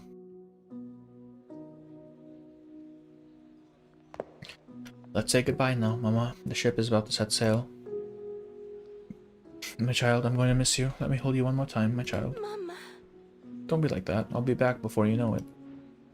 The Free Breeze is scheduled to embark at noon. All those departing aboard it exchange their final goodbyes. Being an actor of Italian descent, like how Winsong has no accent, but her VA is from UK. Oh yeah, that actually could be the case. I don't know who her VA is, actually. It probably is. I don't know if they've even announced it. They have not. The Free Breeze is scheduled. Okay. Mamma mia! Mamma mia. I forgot to give them a hug. I didn't say goodbye to Maestro Battista either. I haven't seen him since the exam. IDK where Winsong's from. Winsong is from... God, I forget what it's called. Moldova, I think? If I recall correctly. And there's still so many sounds left in Cremona. Winsong's VA said the lack of accent was an intentional choice to reflect that she's well-traveled. Maybe Barclays was in some case, but she had a strong accent as a kid, if that's the case. Yeah. Yeah. Like, as a kid... she probably would have picked up the accent by that point. Like, you pick it up with the language, right? Suddenly, all those unrecorded sounds grow unbearably loud, like rolling thunder in a storm. The noise rushes over her, leaving her feeling suffocated and alone. Ethnicity, she is Moldovan. I don't know where Moldova is, but I do recall her being Moldovan. Farewells can feel so cold, like iron and rain, like a violin string drawn taut in silence. No, This can't be happening. happening. Oh, she's crashing out. In a panic, she turns around and dashes out through the door. Senato was taken as a baby from Italy. Yes, though, do we know that for sure, really? Like, do we know where she actually got taken from? She guesses she's from Italy. Do we know that for certain?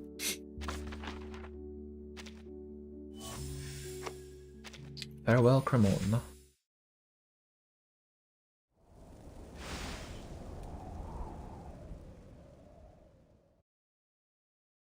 Mama, me, and you. Oh. There's still time.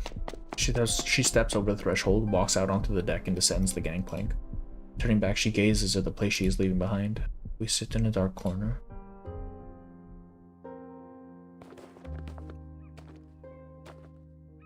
Take another good look at the city.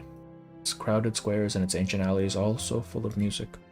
This gentle breath before dawn, its heartbeat resonating in the air, pulsing with the crowd.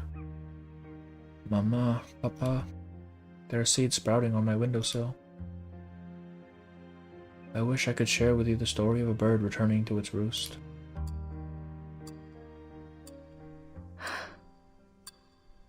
Maybe the story they mentioned in Italy will be out to search for her parents. I didn't even know they mentioned a story in Italy.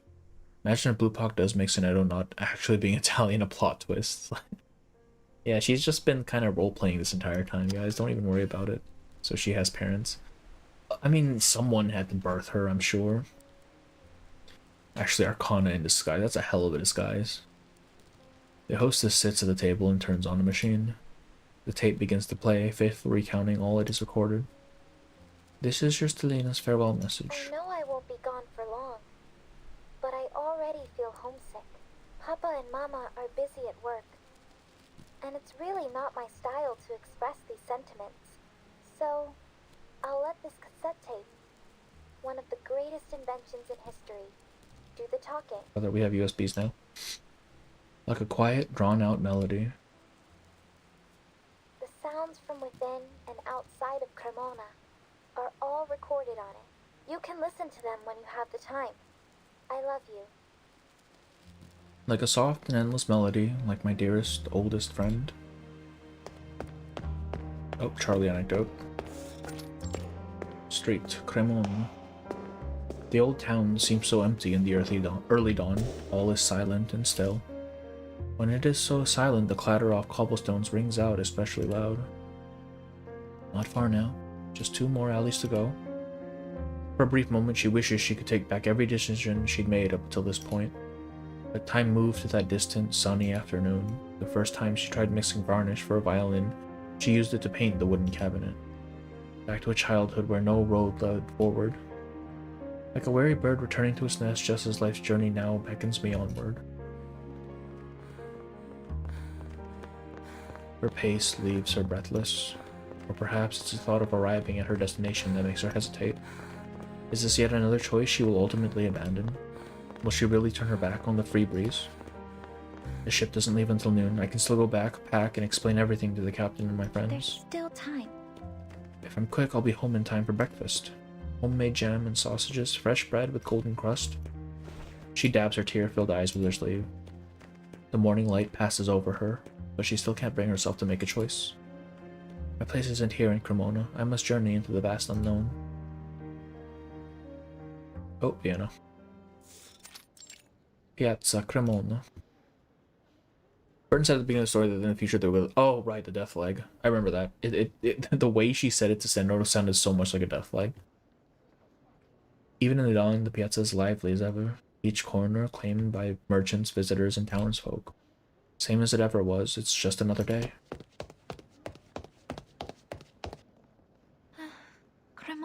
Oops. The same old street musicians are still here, playing the same old songs. She moves closer, unable to resist, and one of the girls recognizes her. The genius violinist with her head in the clouds.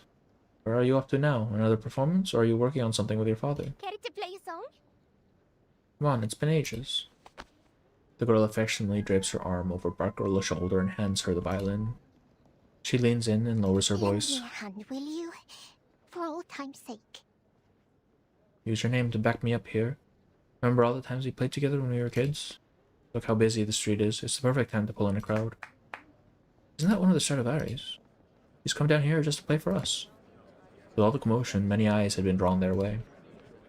But that famous name being roared aloud is enough to spur them into motion, gathering around. I'll play just one piece. Though I'm kind of busy right now, so va bene, I'll get started. Oh, fuck me, okay. So if I just make the circle big, then it's fine, right? Yeah, there we go. We'll be okay.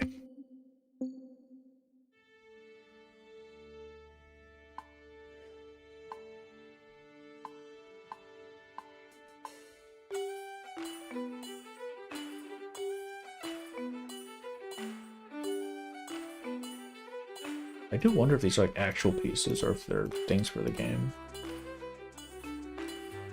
Still only guardrail, come on.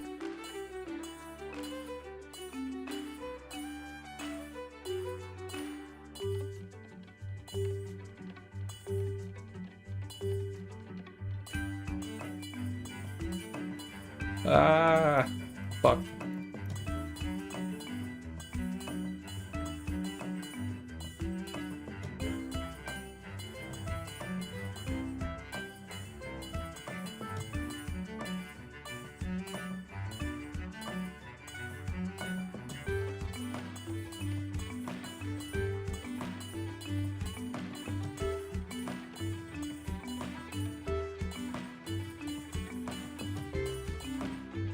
Fuck, I missed one.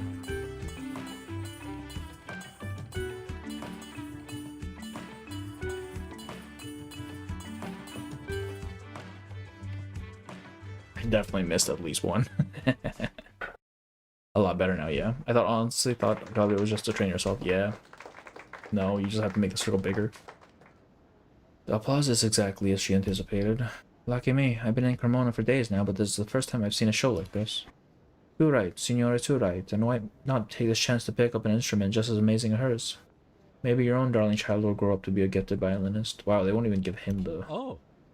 Really, you know, I've always hoped something would catch the little one's attention. No one mentions the music, no one praises the melody, not a single note of it. All they do is babble on about the violin she's holding. They try to guess what kind of wood was used, how it was crafted, and which luthier's name is etched into the sound box. Here you go. Been a while since we hung out, what with classes and practice keeping me busy all the time. What's with this all of a sudden? You're not the only one at fault here. I mean, I haven't come knocking for you either recently. Tell the truth, I felt kind of embarrassed. Your family's so famous, so I was always worried I might be disturbing you. But then I heard you were planning to leave Cremona to join a cruise ship. Now that really took me by surprise. Anyways, I'm glad you're still here. You're a Stradivari. You couldn't possibly go off and do something so ridiculous. She gives Barbarolla a shoulder a relief pat. The girl's delicate shoulder trembles under the weight of each pat. Come on. It's alright. We all do stupid things sometimes, don't we? The past is the past, my dear friend. Yeah. That's all over now. Addio. I'll see you later.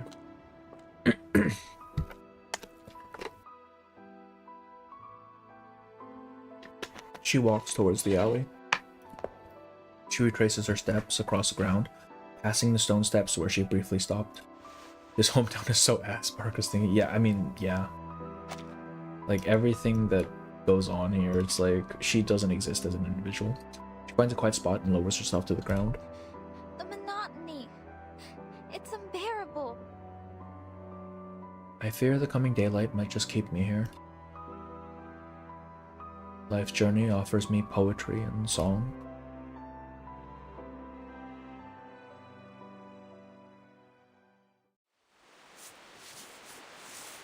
To be continued.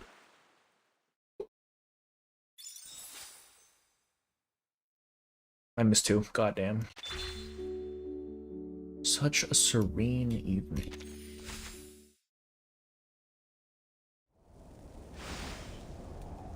Such a serene.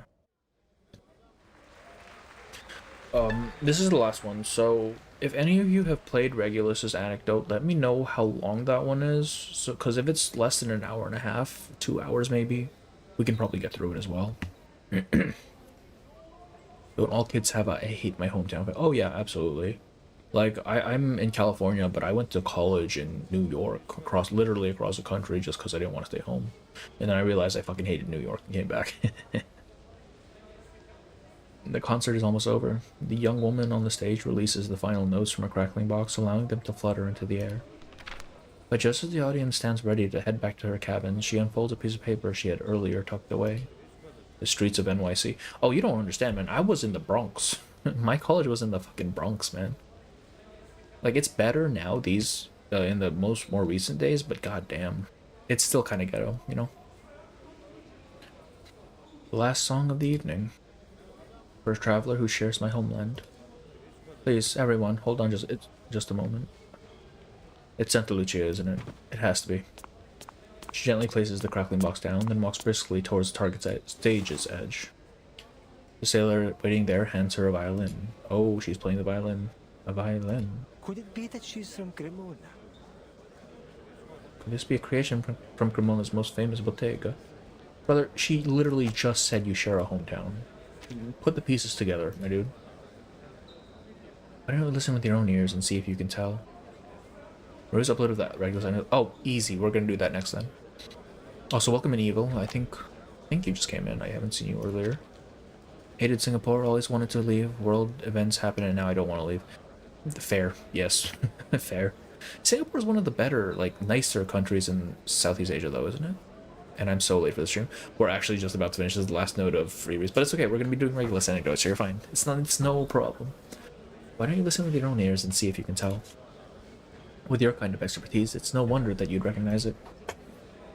Whispers ripple through the crowd below. The audience directs their attention to the young musician standing at the center of the stage. What piece is most fitting for this vibe? The deck is nearly empty, with only a few travelers remaining to enjoy the night air. Realistically, do they even need an orchestra at this point? Like, Barcarolla can just do everything. Did you say you were leaving the band this week to go back to your hometown? Have you mentioned it to the captain and the others yet? I'm postponing my vacation. The captain shared something with me. DEI hire. Oh no. Click the link into cruise ticket seller section below for a 20% discount. Actually, yeah. Guys, click the link below, and 5% of that goes to me. We found someone to take over the ship, and our new course has already been... Oh no. Oh dear.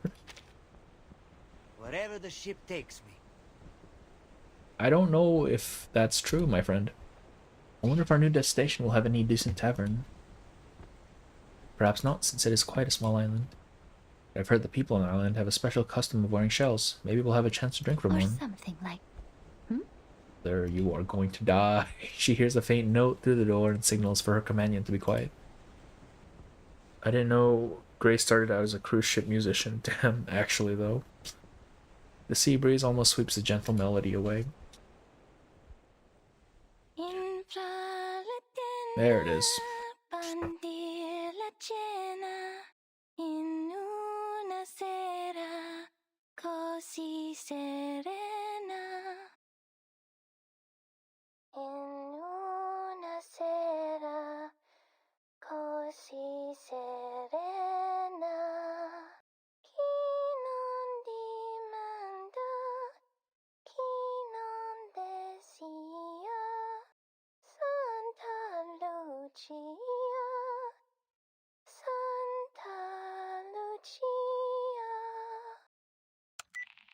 The Bottega hostess listens to the entire song and rewinds the tape to the start. Ramona is seldom this silent. Where is her ship headed, and when will her next letter home arrive? All she can do is wish her child well.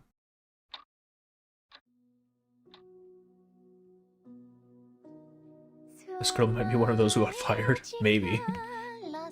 I mean, that's the best case scenario for her, right? I feel like it must be really hard to use the crackling box since you probably have to multitask. I mean, yeah, like, look at the thing.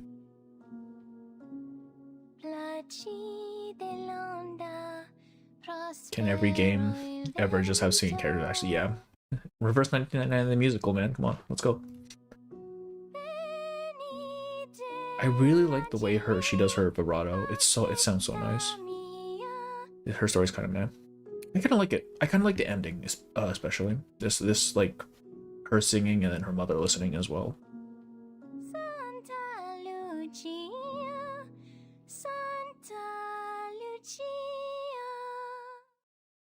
Like, because to a degree, I can understand both her struggle and also her mother's point of view. Like, I like the story. Would pay Hamilton money for Reverse the Musical. Oh. Okay. Alright. We have a whole ass,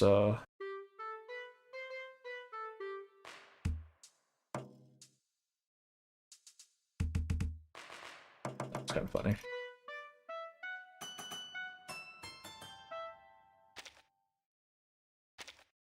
Oh god, I know nothing about music, man. I cannot do that. I don't think there's anything. There's nothing for that, right? Wait, did I... Fucker. Did I, Oh. Misclick. Alright. Let's go ahead and collect... Go record a track. Oh, I have to record a track. Alright, let's do this.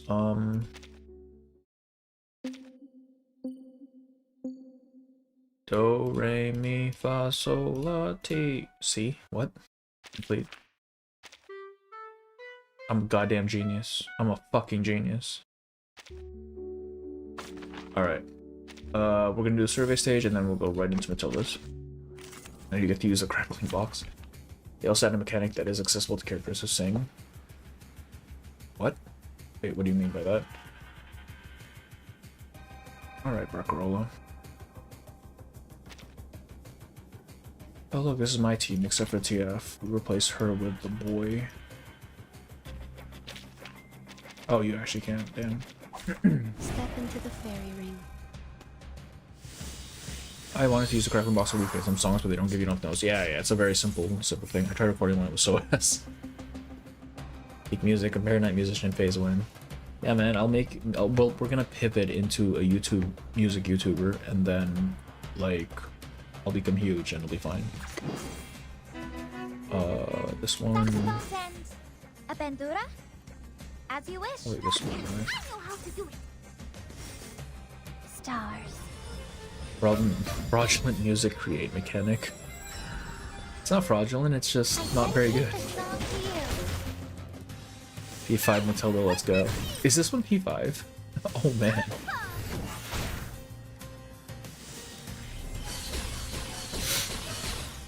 Still can't decide if I should go for barbecue or not. It's very... Impromptu is really strong, I feel like. Like, he just does a lot of damage. But you have to build around her. There is no... Like, if you have her and not at least Voyager, it's kind of like, what are you doing? What's even the point? Crits. Crits. If you're acoustic, you should. Her music and her cards are peak. It is, yeah. Does the impromptu team interest you, Excalibur? Yeah.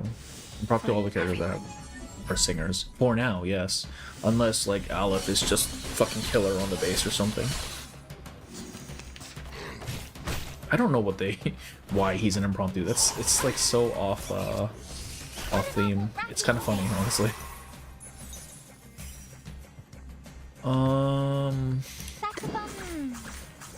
Do you have any requests? You already have Voyager and Ponty it out. Yeah, I get Marco, yeah. If, I was really hoping for the Ezra Euphoria to specifically target impromptu. That would have been really cool. But I mean, it still looks kind of good. Depends on the numbers.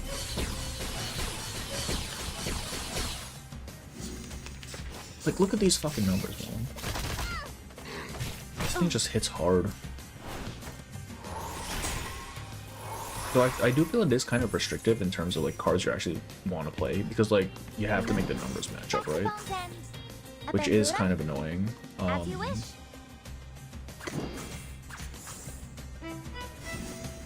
I'm afraid it'll be similar to Poison Team where it's not. Oh, absolutely. This is not flexible in the slightest. You have 3 units you must have in here. 2 units minimum you must have in here, with Matilda being your only other option so far. Like, if you want flexibility, it is not impromptu. I don't think. Absolutely not. But it does do. Look at these numbers. Disgusting.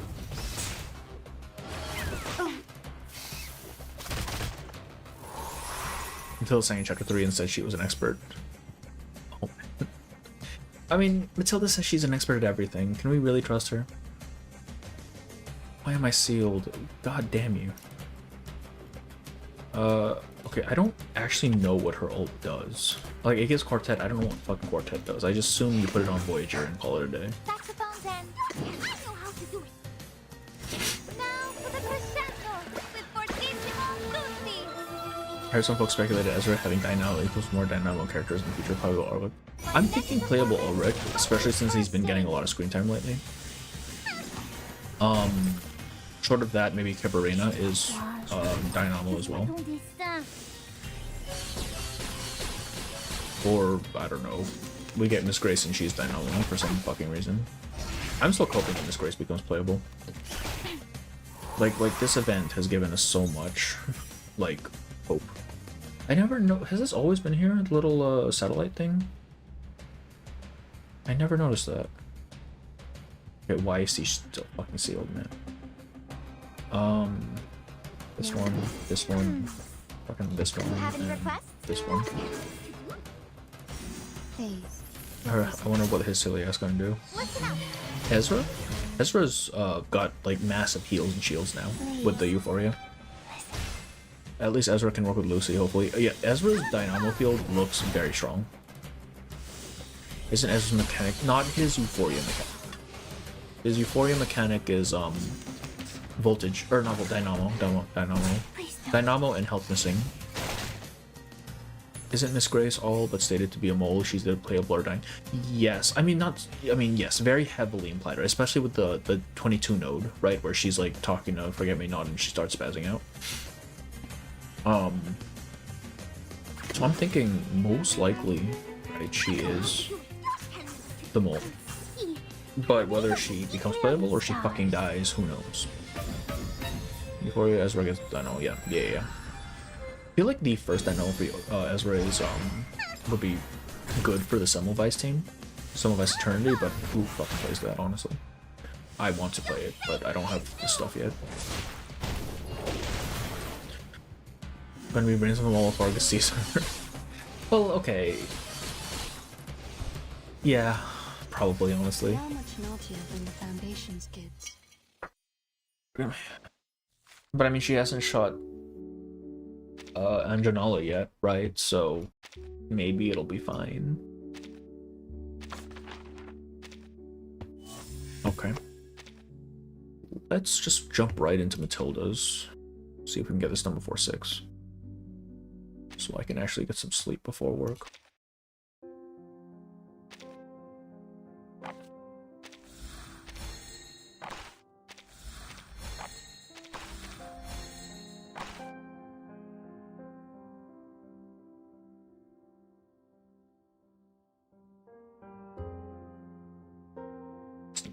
Shit.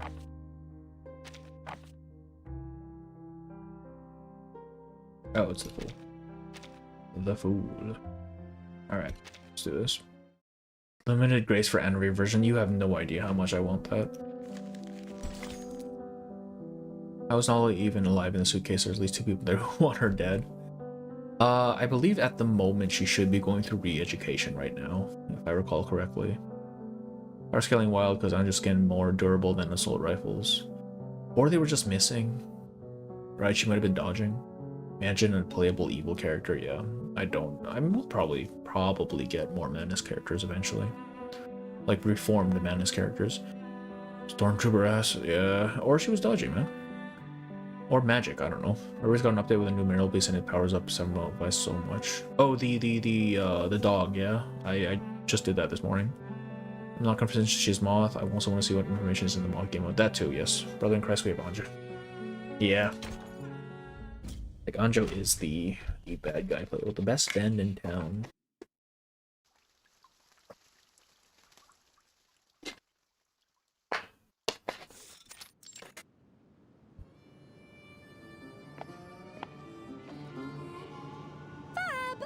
Mark my words, Mr. Apple, all we need to do is keep straight down this road and we'll get where we need to be.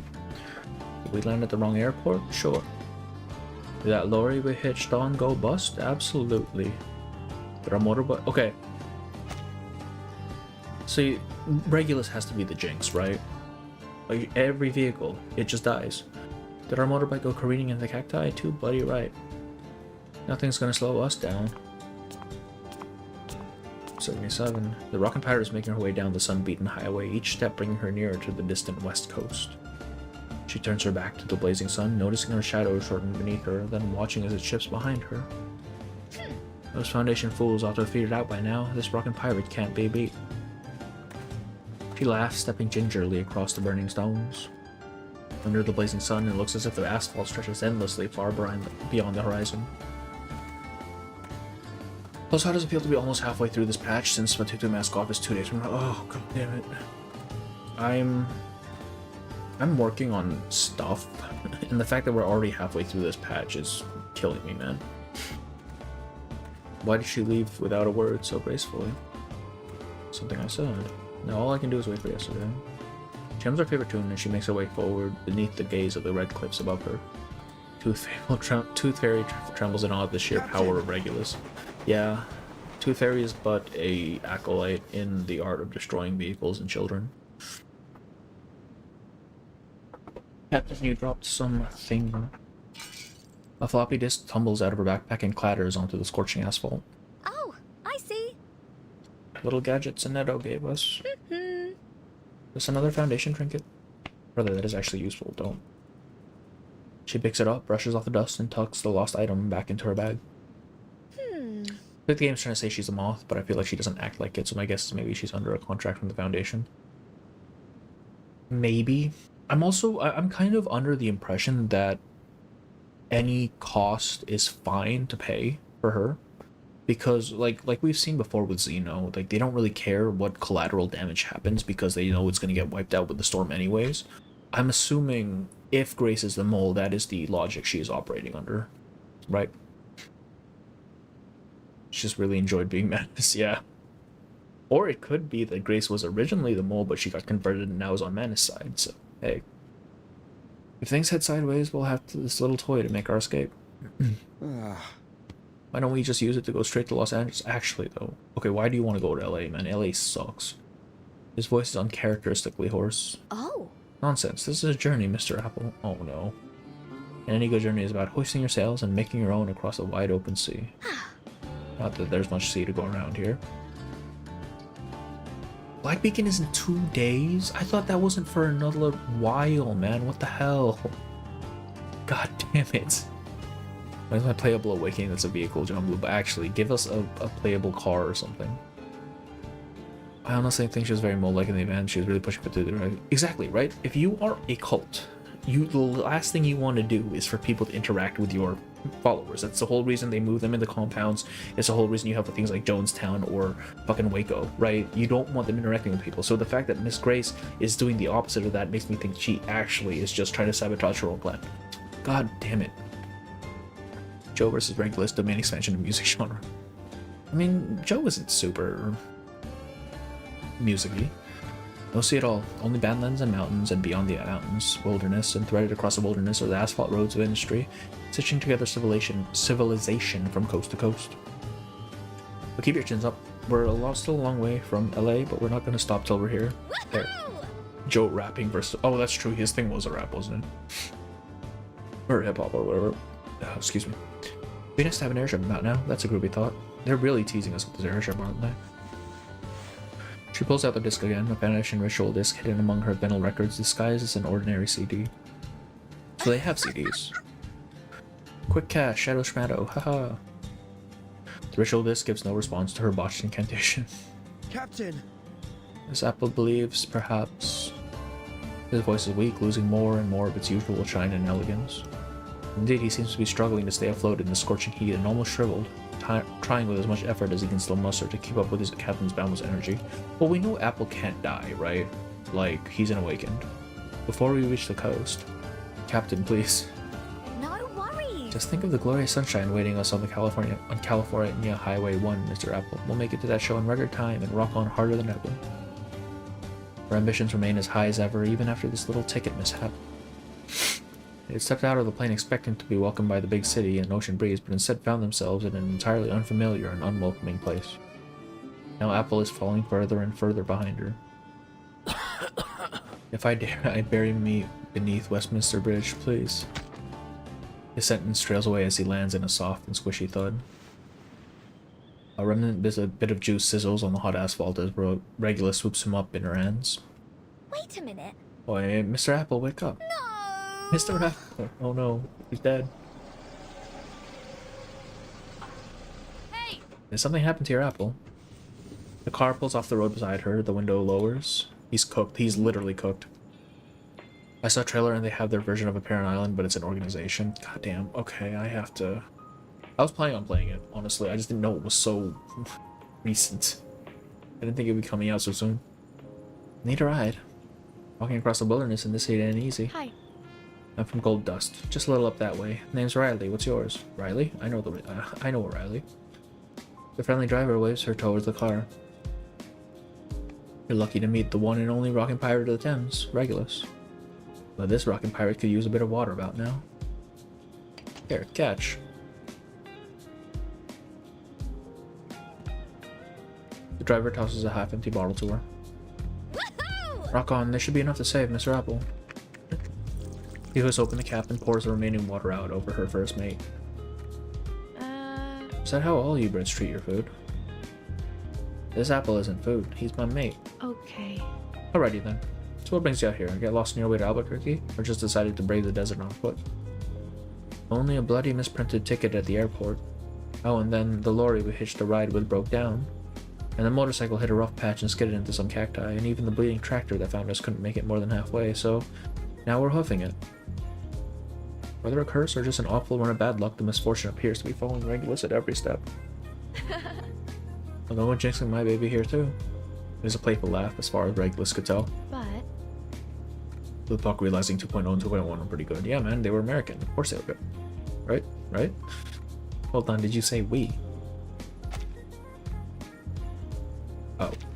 Driver glances around the rocky vista. To her mind, the only people there are herself and this bespectacled pirate.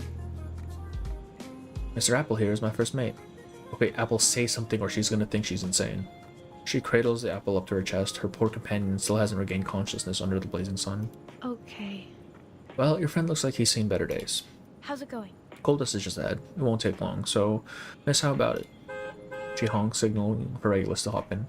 Thing to me is she didn't isolate Matilda from the cruise goers at all, and even encouraged her to go and interact. Exactly. Like, she is doing the exact opposite that you want to do if you're trying to indoctrinate people, right?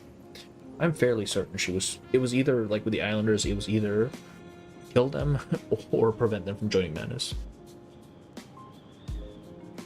I think she had to manipulate some people, Kamuta, because she still needs to deliver results, but always in terms of trying to listen. Yeah, and we also know that she was under, like, a sort of a test from Forget-Me-Not as well.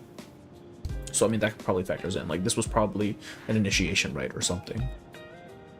Like, she had to show something, that she wasn't just, like, a complete traitor. America Regulus definitely getting Ted... Okay, well, Ted Bundy only targeted, males, I believe. Young, attractive men. I don't know who targeted females. Probably one of them, I don't know. He honks, signaling for Regulus to hop in. Listen. You need a place to stay tonight, trust me. Gotcha. Wait, no, that's Jeffrey Dahmer I'm thinking of. Ted Bundy might have been women. Wait, is she? Wait. Uh-oh. Well, we're headed to Ghost. Our long-short holiday is supposed to be about beaches, Dr. Pepper, and rock and roll. Chat, is this Riz? That's what I was just thinking. This woman is trying to Riz up Regulus right now. I don't know if I've ever heard of a long-short holiday, but if you're bound for Los Angeles, then even if everything goes smoothly, that's going to be a long drive ahead of you. And the roads out here aren't too great. Huh. If you're fixing on walking along the highway, you won't get there until sometime next week. So you need a car, or at least a ride. She passed the wheel of her car, affectionately as proud as a knight atop her steed. Hey! So come on now, hop in, miss. Don't mind the clutter. I was picking up some stuff from a friend the next town over, but I've got room for you. She clears some of the bags and bundles, carving out just enough space in the back seat. As she approaches, Regulus is hit with a wave of odor, a disinfectant smell that causes her to hesitate for a moment until she at last opens the door. Okay, that's worrying. Smells a bit like an A&E in here. She sniffs, like a curious cub, trying to identify the strange scent wafting from the luggage in the back seat. Could be because the friend I mentioned was working in a hospital, yeah. I'm ready. Alright, let's go. I feel like she lets Fatutu interact with people in purpose because she expects humans to act selfish and shows their bad side. Yeah, but it's not just humans on the thing, right? Like Barcarolla, she lets her interact with Barcarolla. She encourages the interaction with Barcarolla. Which, I mean, that was the oddest part to me, honestly. The fact that she allowed them to spend so much time together on the ship. And, like, talk and actually get to know each other. Like, that is strange. Don't do this, buddy. We've never let a hitchhiker down before. It'd be that your buddy's not in the mood. Regulus is a fucking curse, man. It's so over. How about some music to cheer it up? Oh. The Argus curse. No, this is the Regulus curse. How about something by John Lennon? Oh, it worked. Hang on back there. This jalopy's got some miles on it, but cut the old girl some slack. Oh, I need to do an oil and change on my car. Fuck. I realize I'm like way overdue on an oil change. Hang on, let me close my window. It's getting cold.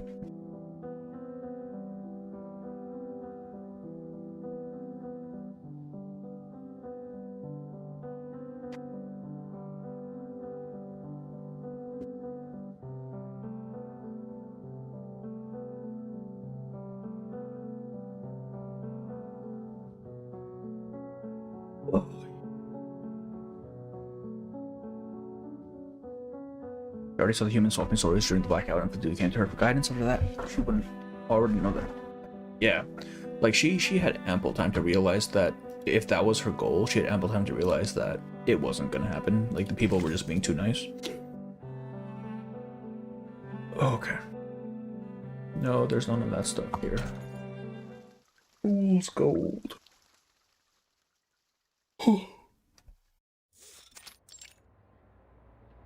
God, give us a different cityscape. God damn it. From afar, she spots a hospital, a radio station, a motel, and a faint chant-like melody drifting over the scene as they arrive at something unexpected.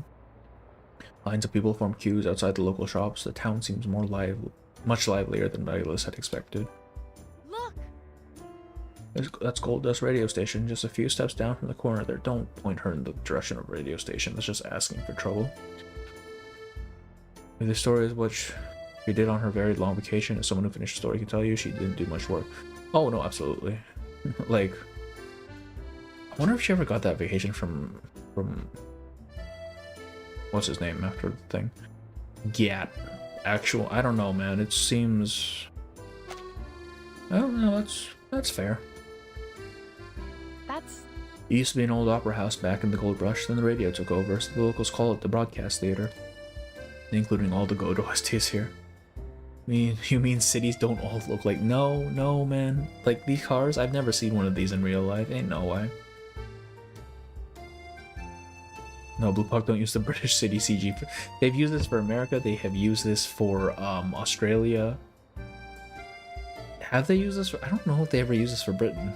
I'm gonna be honest with you. I don't remember ever seeing this in a Britain event. Or at the start. Sometimes folks run it out for events. Oh. Sounds like the perfect spot for a heavy metal show. About that. Look at this. Further down the street, you'll figure out why we call this place Gold Dust, the old miners' camp. Now. That's the state built a big old power plant there a while back, but lately it's been on the fritz. The power here is about as predictable as a moody arcanist. Well, thought this would just be one of those typical old West ghost towns. You know, highways, cacti, haunted inns, and piercing screams. Maybe throw in a couple of cowboys drawing pistols at high noon. He points two loaded finger guns at Riley with a playful smile. You are? So you're a pirate. And this apple friend, what's his name? Are those Melania's ghost lines? Wait, which ones? Huh? Wait. What do you mean? What do you mean? Only the fastest, coolest, rockinest pirate on the Thames, Regulus. And Mr. Apple here, well, he's Mr. Apple. Her introduction is as proud as ever, though stifled by the thought of her still nearly lifeless crewmate. He'll be fine, he's an awakened. Awesome. Well, like a real-life pirate. Thought you were joking. It's a cool title, though, as far as pirate names go. She smiles and waves to some boys across the street. Riley's lights?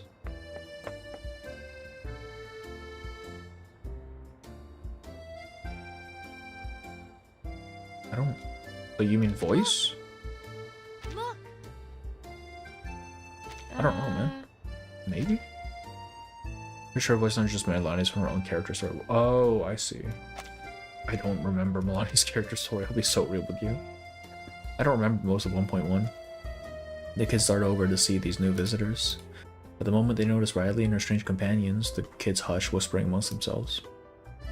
What's all that about? Ah, nothing much. Local stuff. Hey! Kiddo, find me a parking spot. The driver tosses her keys and a few coins to the silent boy, then mentions for her hitchhiker to follow.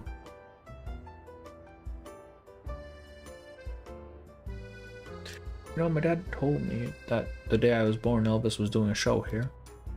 Though I figure if he had been to this little slice of nothing, it'd be bigger news. Hmm? You listening, miss? Regulus is instead fixated on a notice pinned on the wall. What? What am I looking at? What's this? 7th Amendment of the Gold Dust Morality Act. All Arcanists must register their identity within 30 minutes of entering town limits. Uh-oh. What? Hang about? Register? It's in this Foundation territory. Do they want me to up and give away my location anytime, anywhere, just so they can pop me in some cave or jail cell as soon as they like? 23rd Amendment. No consuming cocoa or cocoa-based products in bed. What? 29th Amendment. No rock concerts or possession of rock and roll paraphernalia will be permitted within town limits. She removes her sunglasses and leans in closer to notice, her eyes wide with disbelief at the printed words. What?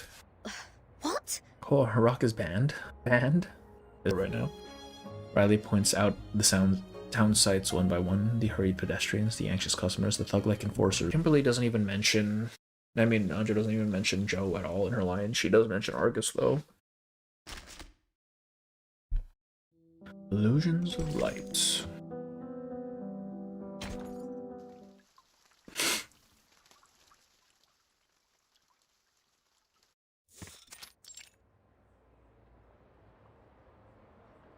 Oh, it's Bethany's room.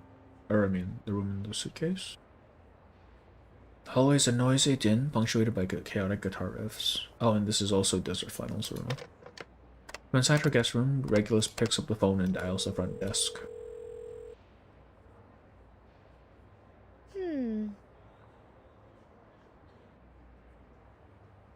Oh, Christ. Really hoping for a Jay Nala event one day. Oh god. Jay Nala and Argus. Put them all together. Fuck it. I need some... She holds a receiver between her cheek and shoulder, flipping through an emergency manual. Some saline solution. Yeah, room 301. Saline solution and plant nutrients. That's what I said. Hopefully that'll fix you right up his rhythm. What are you doing? What are you doing, man? I told you. I don't have... What's up? What's all this then? Regulus hurries to the doorway and peeks into the hall to spy on the commotion, but there's nothing there to see. Bit odd, this place. Before she has any time to think over what she's heard, her room service arrives at Opal's much-needed aid. So did you use the 5-star selector I used to finally get P5 my tenant? Yes, I used it on Avghost, because I was planning on using it on either Yenisei or Cornbloom, but I already had them mixed out. So, Avghost since I actually use him. Soak in a 0.9% saline solution for 1 minute. Following guideline fire more diligently than ever before, she places her companion carefully into the salty cup. Huh? Is it really going to work? She watches the clock above her, counting the seconds. 1, 2, 3, up to 60. Oh, he lives. Mr. Apple. Bubbles rise up from the cup and 2 hands rush in to scoop him out. Captain, last thing I recall is accompanying you on our roadside trek. Where are we now? Naked Jay, Nala argues on Tuesday. Jay and Nala bond over mutual fear of Tuesday. Nothing will get done. I would rather Jay impale her. Yes. You know, like for like, right? She stabs him, she stabs her. Burton had a mission with Zeno and was supposed to be with Lydia, but they had to get her broom from Texas. Yeah. I remember that. That's why she couldn't, because it was originally supposed to be Matilda going to Texas, if I recall correctly. But they kind of shifted things around. Last thing I really recall is a company or as a track. Where are we now? Gold dust, apparently, though this spot doesn't seem to be marked on any map. Yeah, you took a header out there. Thankfully, we found ourselves a new mate. Glad she arrived when she did. I'd wager you were only a few minutes away from becoming an apple fritter. The apple begins to compose himself once more, regaining a bit of strength from the saline solution. Our vacation plans may need a little tweaking first, mate. Affirmative. As always, our course is up to the sole discretion of our captain. This apple is with you wherever we go. This town we landed in has got some absolutely naff rules, Mr. Apple. I've never seen a place more in need of our particular brand of rock and roller liberation. Oh boy. They're even putting the clamps on us arcanists. Routine inspection. Uh-oh. Routine inspection. Open up. Captain! I don't believe it'd be wise to open that door, Captain. Eh? I hand to them. These particular censorship stooges are quick on their feet. What I'd do for a fast boat and some open sea right about now. Imagine if Apple is actually immortal and all I have to do is arrive and is dead. Apple is immortal. He is an awakened. Awakens cannot die. Right? So he'd be fine, honestly. Denji, don't open the door. Don't open this door, Denji. Haven't gotten our bearings yet, Captain, but I do believe we're a few leagues out from the Pacific yet. Fine. Too right, but we won't let that keep us down, will we? I've got an idea. Oh. Not about to let these jackboots get their way. Jackboots. A sudden radiance of arcane skill shimmers, covering the two of them in light. It's empty. Oh right, her arcanism is light. She can become invisible. I forgot about that. From this point of view, all that could be seen is a pristine, neatly arranged guest room. A seemingly inanimate apple, albeit one adorned with a gentlemanly bow tie, lies on the pillow as if to give a touch of elegance. She wouldn't even make Apple invisible? That's crazy. Their little trick manages to fool the enforcer. The mayor said there'd be someone here. Could they be hiding? The enforcer makes a brief check of the room, obliviously passing by Regulus's bright optical illusion.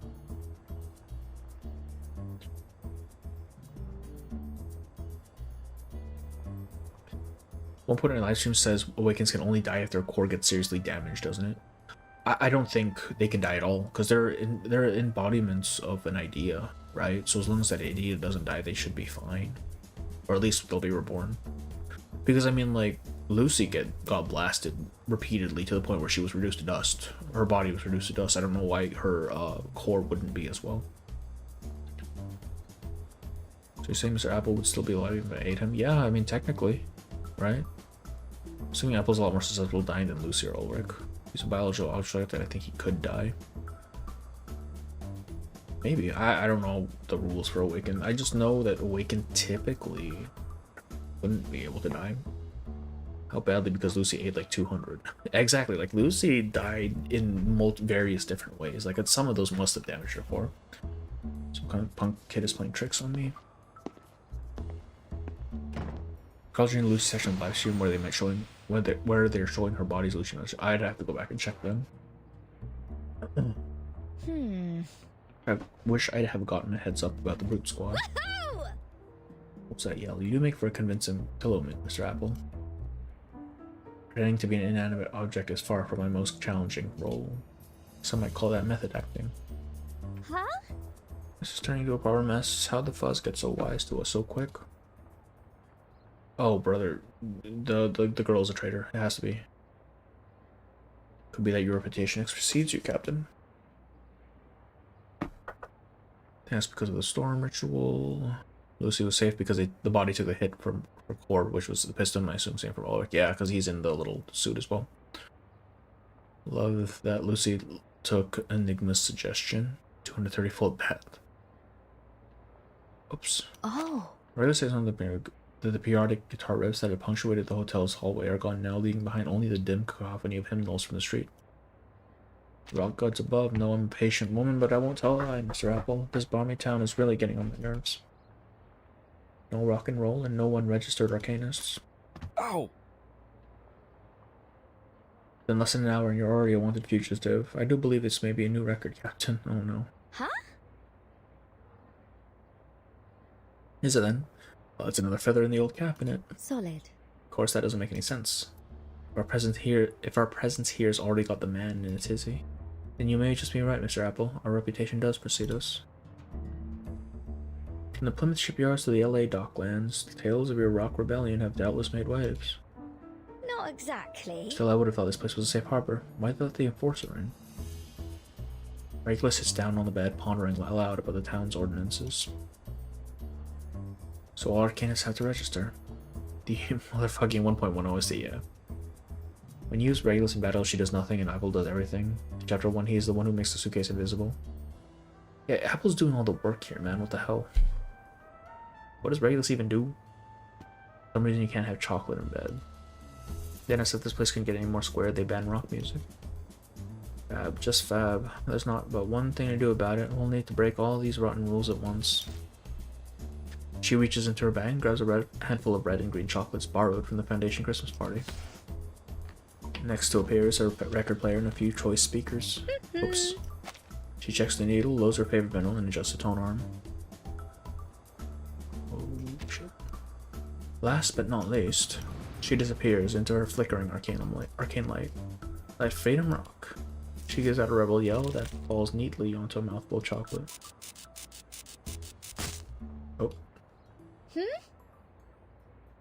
Captain, I do believe we've knocked out the power. What do you mean you've knocked out the power?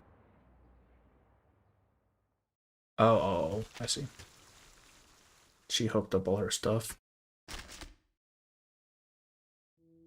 All aboard. The captain finds her crew. Can we get the Foundation Christmas parties in the van? That'd be fun. Just the Foundation people chilling and not trying to fucking murder each other. Or throw children out into the storm. Guests pour out from inside the inn, producing a bustling commotion livelier than when they first arrived. Captain!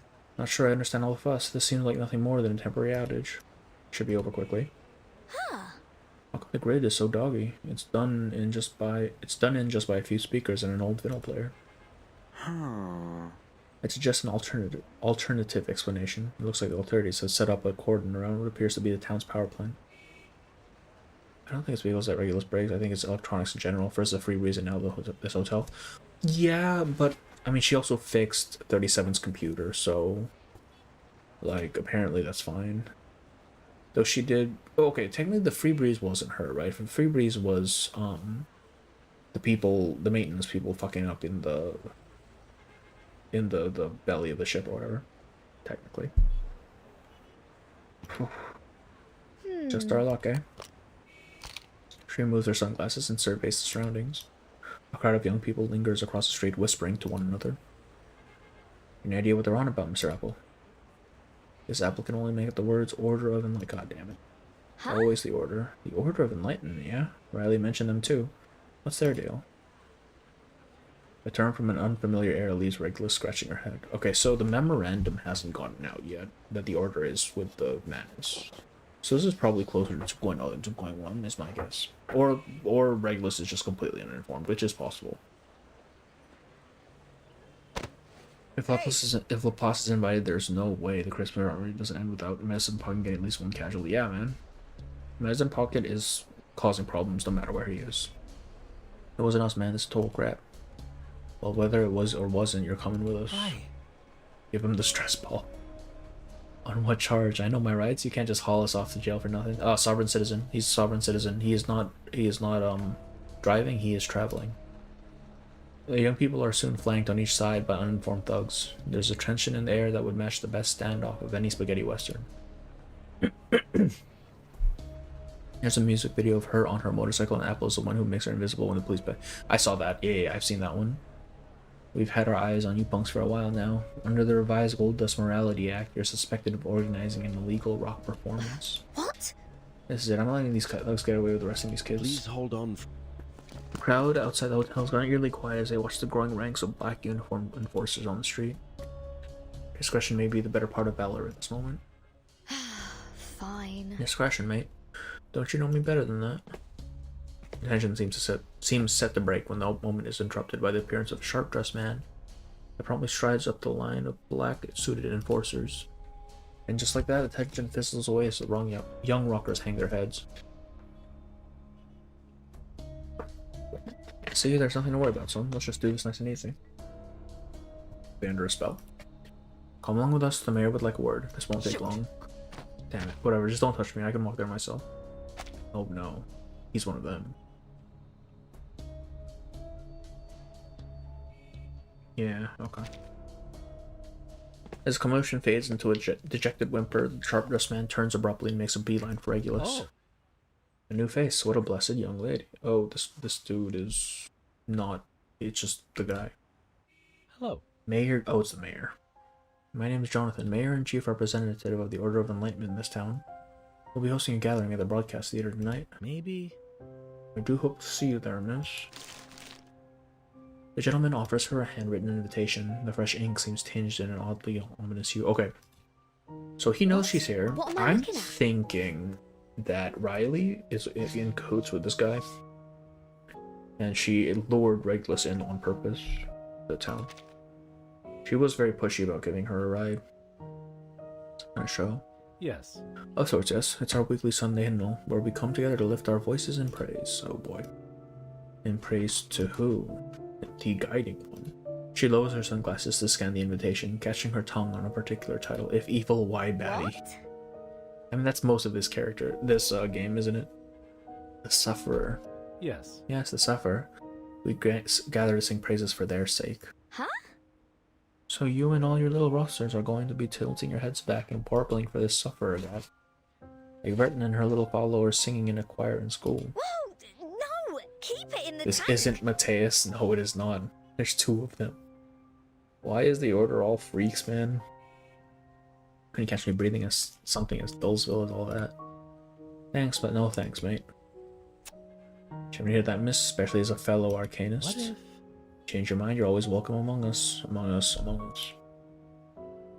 The gentleman's gaze lingers meaningfully on the floating apple beside her. Oops. My friend. And that goes for every arcanist. I do hope you and your Mr. Apple, was it, will be submitting those registration papers soon. Pleasant stay here in Gold Dust. All we ask is that you mind our town's ordinances. If you find yourself needing any assistance, do feel free to drop by the theater to see us. The Order of Enlightenment is always eager to assist. A strange gentleman offers an odd bow, leaning on his cane, and hobbles off as the rest of his enforcers disperse.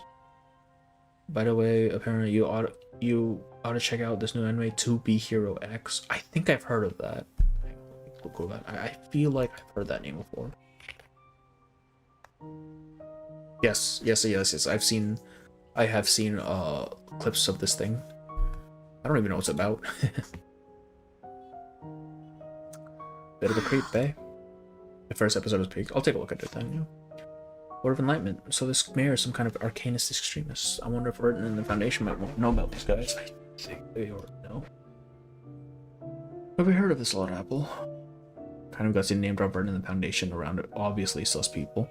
It depends on how big, like, the breach of Manus used to be. Right? Because if, like, Manus was mostly a small organization, then I wouldn't be too worried about dropping the name.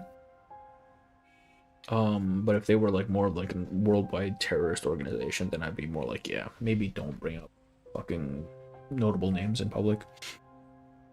Zappa hasn't heard the name of form, Captain, my apologies. They have to give Regulus impromptu so she can do something in the fights, and Isolde also falls into the category of characters who sing. I think Regulus getting impromptu makes a lot of sense, because like because what I see in the impromptu team so far is that they are mostly utility, right? They exist to keep your team alive or buff your team enough so that your stupid impromptu thing can actually do damage and stay, right? So I think making Regulus impromptu makes sense because she has all of the moxie reduction and the invincibility and all that, or dodge rather. J cameo is possible. No prize for guessing this town's dodgy rules. Are they doing? For guessing this town's dodgy rules. Oh. Hey! Yeah, I don't trust this girl. I don't trust her. Familiar face waves to her from across the street, and just as quickly races to meet her. That's... Looks like your apple friend survived. Pleasure to meet you. Isolde makes no Oh, sense from hello. Impromptu. They're all mental characters in Isolde reality plus burn. Yeah. I mean, burn, just leaning into the burn I think makes more sense for Isolde specifically. But Regulus I can see is a thing. Hi. Oops. This apple is like with charm, I'm sure. Oh, and he's got manners too. She suppresses a laugh. It's not every day she greets a talking apple. She's the top bird that gave us a lift. Good luck that she stopped when she did, or else I might have had to use that disc. You're a veritable hero, miss. What? What did you just say about a disc? Uh-oh, Regulus spouting secrets again. It's a portable teleportation disc. Okay, if this teleportation disc goes missing, Riley is absolutely a bad guy. It's all on frequency. I was told it's permitted for use under the Foundation's public security law. What is this slang, man? I don't understand.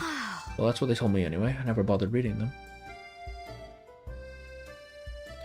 Kind of want Regulus mechanic to be about dodging. We barely have those. That, yeah. I mean, it's already in her kit. Might as well do something with it. Her reality damage is old as dilute, actually, though.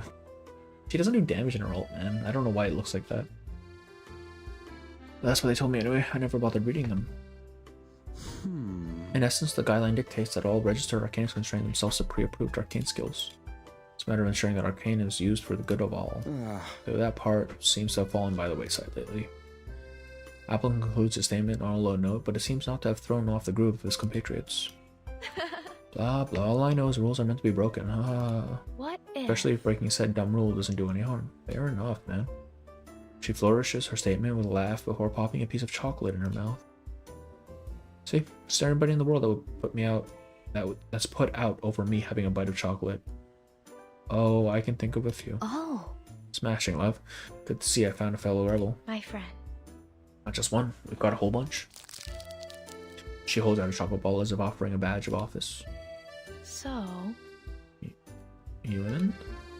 Planning something fun to bring a little excitement to this boring old town. The two kindred spirits lock eyes. There is no question in Regulus's mind.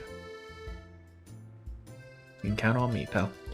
Make that count on us. This apple need not say more. We're with you, Miss Riley. He bobs up and down in the air as a show of courtesy. Sounds Alright, great. catch you two later. That was a long node. How to deal with bad hometown, good ending. Barca, bad ending. Isolde. Yeah, Isolde kinda killed everybody. Just as petrified, she has the same power as Druvis to control plants. That makes sense, actually. Yeah. That does make sense. Though I do wonder why Druvis even has Petrify as a mechanic in the first place, right? Because, like, why turn to stone? What does that have to do with plants, man? Alright, I'm gonna use the restroom real quick. 2 minutes, yeah?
Old units suffer from outdated. Yeah, they do.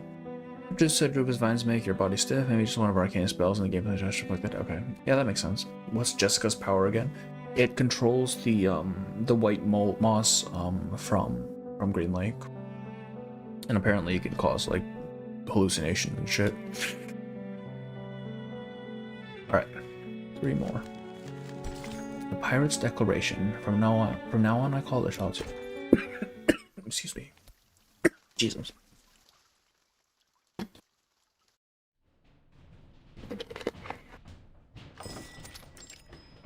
At night, they make their way through a secret passage beneath the hotel, traveling through layers of earthwork before arriving in an underground club. Hey! Hey. Look! I found us a new friend. We got 2 new friends. Regulus steps into the scene with her trademark flair. Huh? With the Golden City OST, I dare you.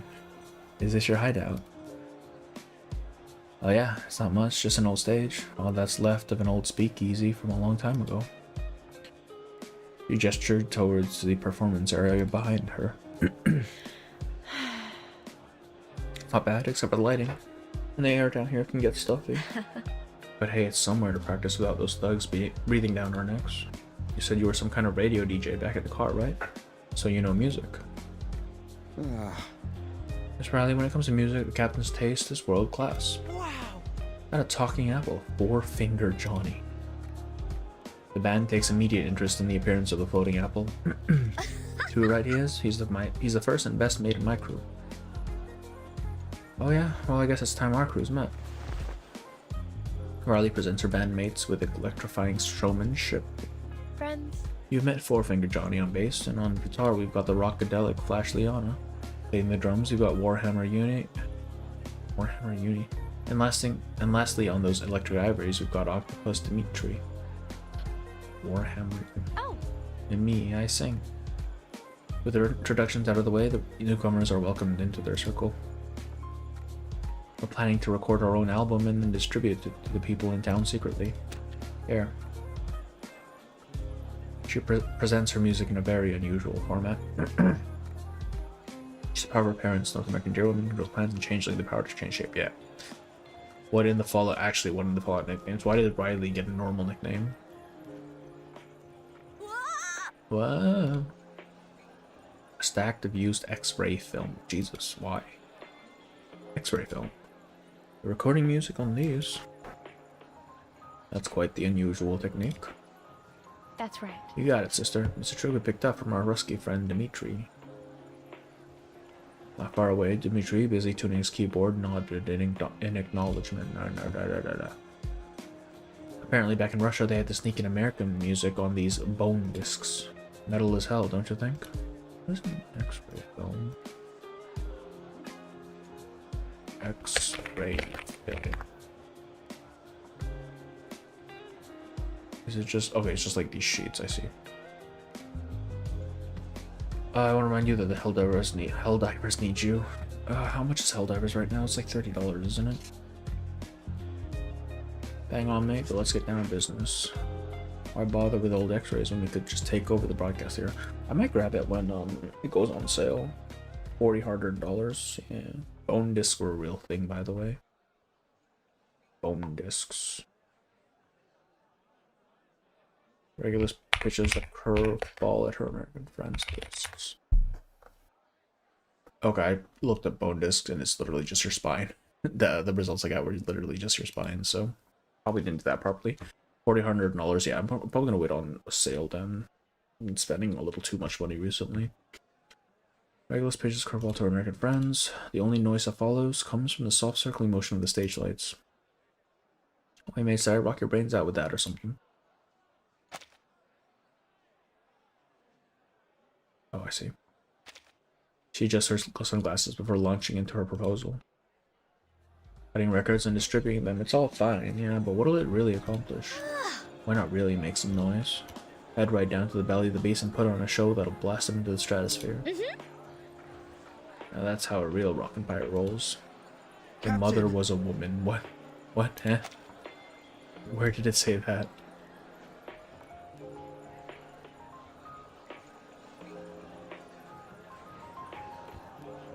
Where does it say it? Oh, dear woman. Right. Like, damn, American military with their Greek horse crossbreeding, but I mean, they've done it twice now at this point, right? With Jessica and with Barbara. Music on ribs. What in the world am I looking at?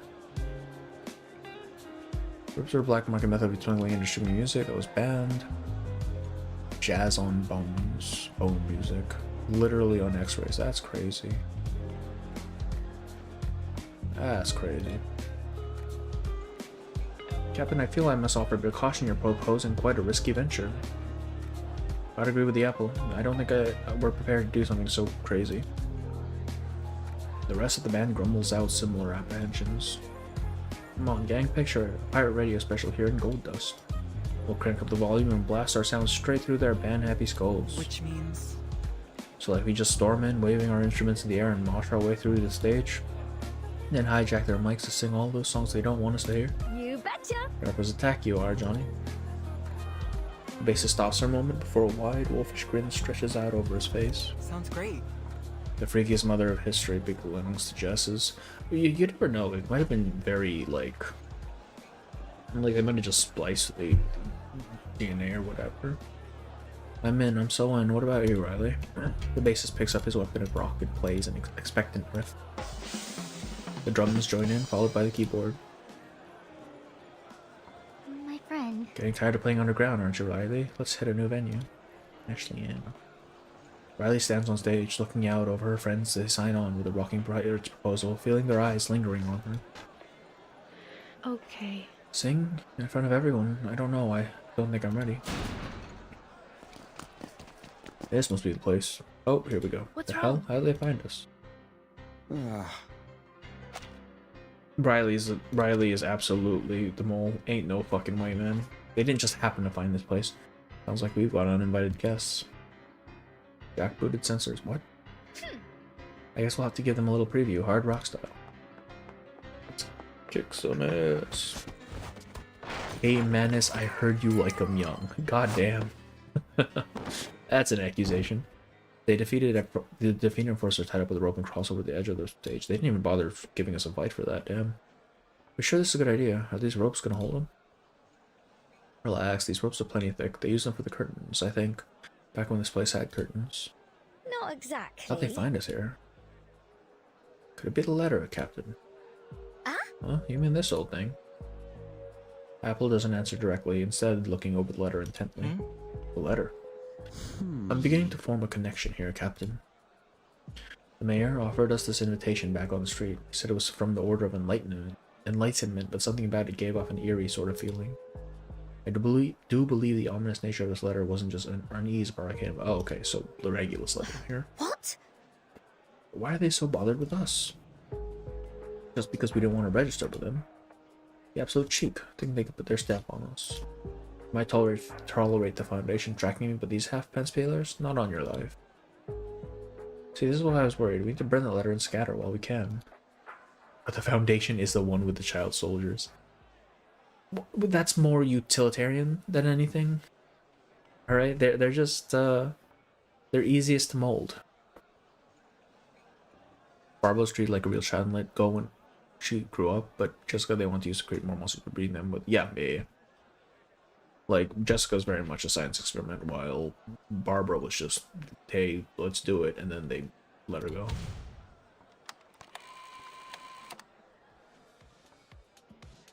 No, because we're gonna bring the letter right down to their little theater and walk in like we own the place. You wanna bug me? Well, it's more rock and roll than barging into a stronghold with their own tracker in hand. Better move on. We've got a theater waiting for a show. She turns to the tied up gang of guards. Try those roses as much as you like, lads, but by the time you're free, this town will be rocking out to a new kind of rhythm. Come on, we've got the gig of a lifetime right for the taking. We haven't had this soundtrack before, right? This is... I kinda like this one. Start of 2.0. Oh, this is the start of 2.0 track? Really? I don't remember this part. Captain. I'm ready to rock, Captain. The crew grows one by one. Is life even worth living if you can't make a little trouble? You're right, we're not just gonna flip them the bird, we're gonna show it right in their faces. That's one hell of a way to put it. She raises her guitar up like a sword, joining the Regulus's growing crew. The Reguluses. I always knew I had what it takes to be a pirate, even though I can't swim. Friends. The captain's right, folks. She turns to her fellow bandmates. After the show, we'll follow up with a revolution. Speaking of revolutions, Liana, I've got another great idea. The crew buzzes with excitement, their plans and music echoing through the underground club. I've been up like Tiananmen Square, I fear. Yeah, we're about to get, like, destroyed. Captain, I do believe they think we're actual pirates. Cross my heart. Aren't we? She grabs the microphone, though it hasn't yet powered, and issues her first order. Alright, crew, grab your gear. Let's set sail. Our destination, the broadcast theater. Riley just got fucking usurped right there. Riley did not even... She didn't even put up a fight, man. She lost her gang just like that. On the road again. At a gas station or a set of drums?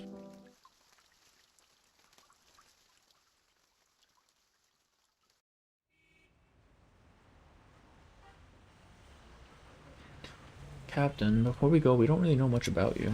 She stamps out a spark at her feet. Not far away, the rest of the band is waving off some of the other kids from the club. What? It doesn't matter. Don't know anyone here at first either. Huh? Yeah, how'd you all end up together? In the parking lot nearby, the engine of Riley's car revs up. The way I heard it, Johnny just spotted her in a bar one night, walked right up to her and said, "Hey, want to start a band?" He's like gum, sticks to whoever he chooses, right, Johnny? Johnny wipes a bead of sweat from his forehead while he loads up the truck. Hey! You got kind of chit-chat, you got kind of haul this gear. Chit-chat, what you talking about? The captain and I are strategizing here. At the show, I sing too, don't I, Apple? Her response is politely non-committal. Regulus is tone deaf. Regulus is canonically tone deaf. It's in her character story. You want to be part of the show? I guess I thought you'd be off doing piratey things. For example, You know, like grabbing a gun and storming the control room like a real badass. No, I'm not the action and explosives type of pirate. A few pirate techniques accepted, Jesus Christ. But I do have my ways. Oh no, Regulus, don't do it. We're in America, she can do it. Hey. Car's ready. Are we all set up? Captain was discussing the crew's assignments with Liana. So... Right on, so what am I doing? Hang about. Aren't you singing? I just can't. Not now. Regulus goes uncommonly silent for a passing instant before springing back to life. No worries, love. Then your rocking pirate friend will take the mic and blow those goons away on your behalf. Phrasing. Okay. Her humming during 2.4 was peak. Let her sing, damn it. There's a difference between singing and humming, though. And I think about it, Lopera definitely wants a piece of Anjo for the specials treatment. Okay, wait, hang on. Lopera and Anjo got along pretty damn well, though. Like, they're not gonna be fighting. Now. Hop in, Captain. Hey! What gives? I'm not riding shotgun. Nah, someone needs to make sure Johnny doesn't crash the truck. We need our gear all in one piece for this show.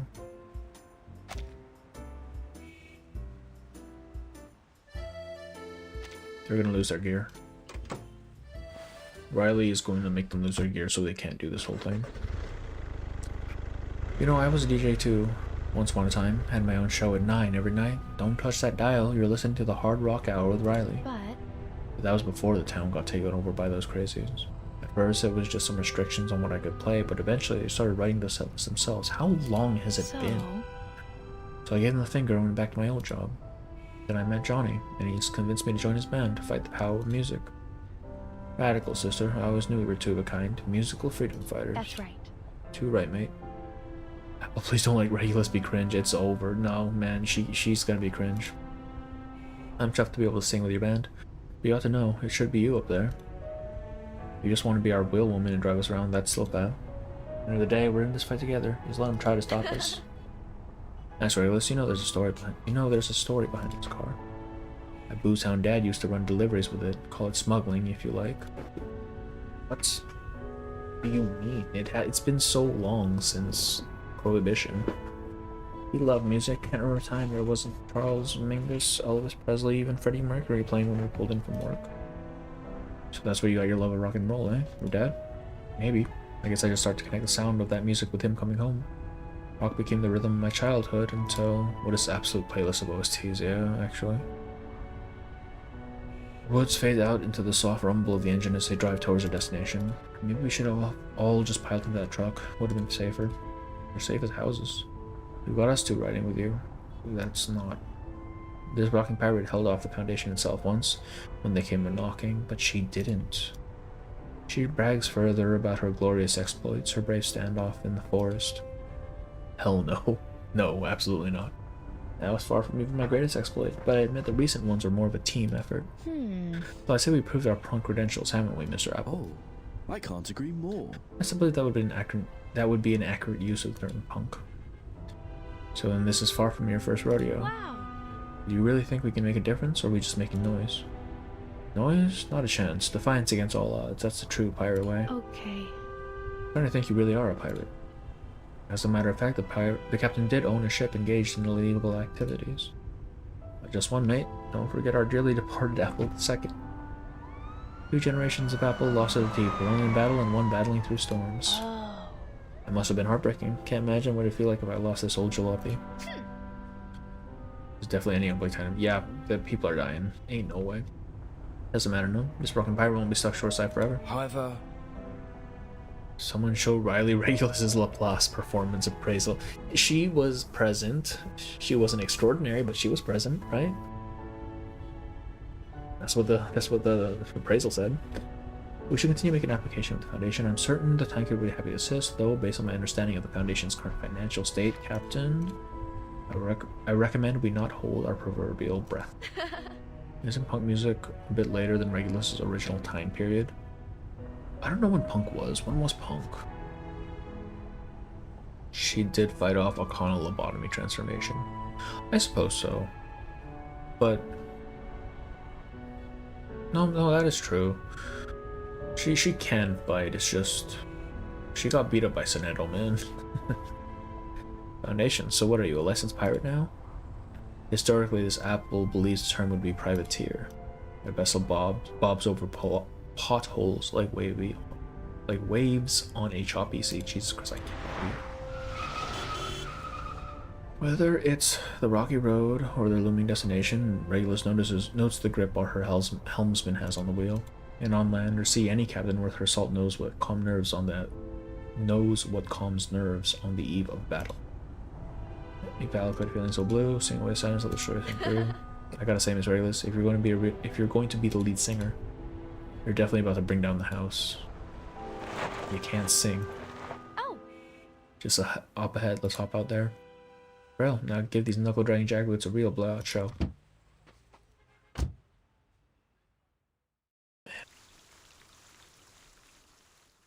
Alright, last one. I think we're on 5 or 6. 7, yeah. Let's do it. Crank up the rock, rocking all the way to the coast. If I remember correctly, she had 3 things she proposed for experiments, but they were not accepted. I am not surprised by that. Because all of her requests are just kind of dumb. This place is pretty swank up close. Oh, this is old, man. We're about to see someone get murdered. So? Yeah, back when this town was flush with gold, they built it as a fancy kind of opera hall. That explains it. Opera was never my jam, you know. Why spend all that money to hang around some stuffy old geezers? Miss Riley, where were we to meet Mr. Johnny and the others? They're gonna pull around back and load, so I guess that leaves us to find a way in. Regulus doesn't wait for the answer. She heads right to the door of the theater. Eh? Hang on a tick, wasn't there supposed to be a gathering here? Her words reverberate through the empty theater as a single figure rises from the seats below. Hello. I'd like to see you change your mind about our invitation. It's Riley's fault. It's fucking Riley's fault. It's Riley's fault. The gentleman's gaze shifts from her to the bobbing apple that was brushed in behind her. Mr. Apple. oh, hello. Yeah, I do hope you don't mind, but we brought a few other guests. Man, about to get teeth so oil sandwich. Actually, they're all dead.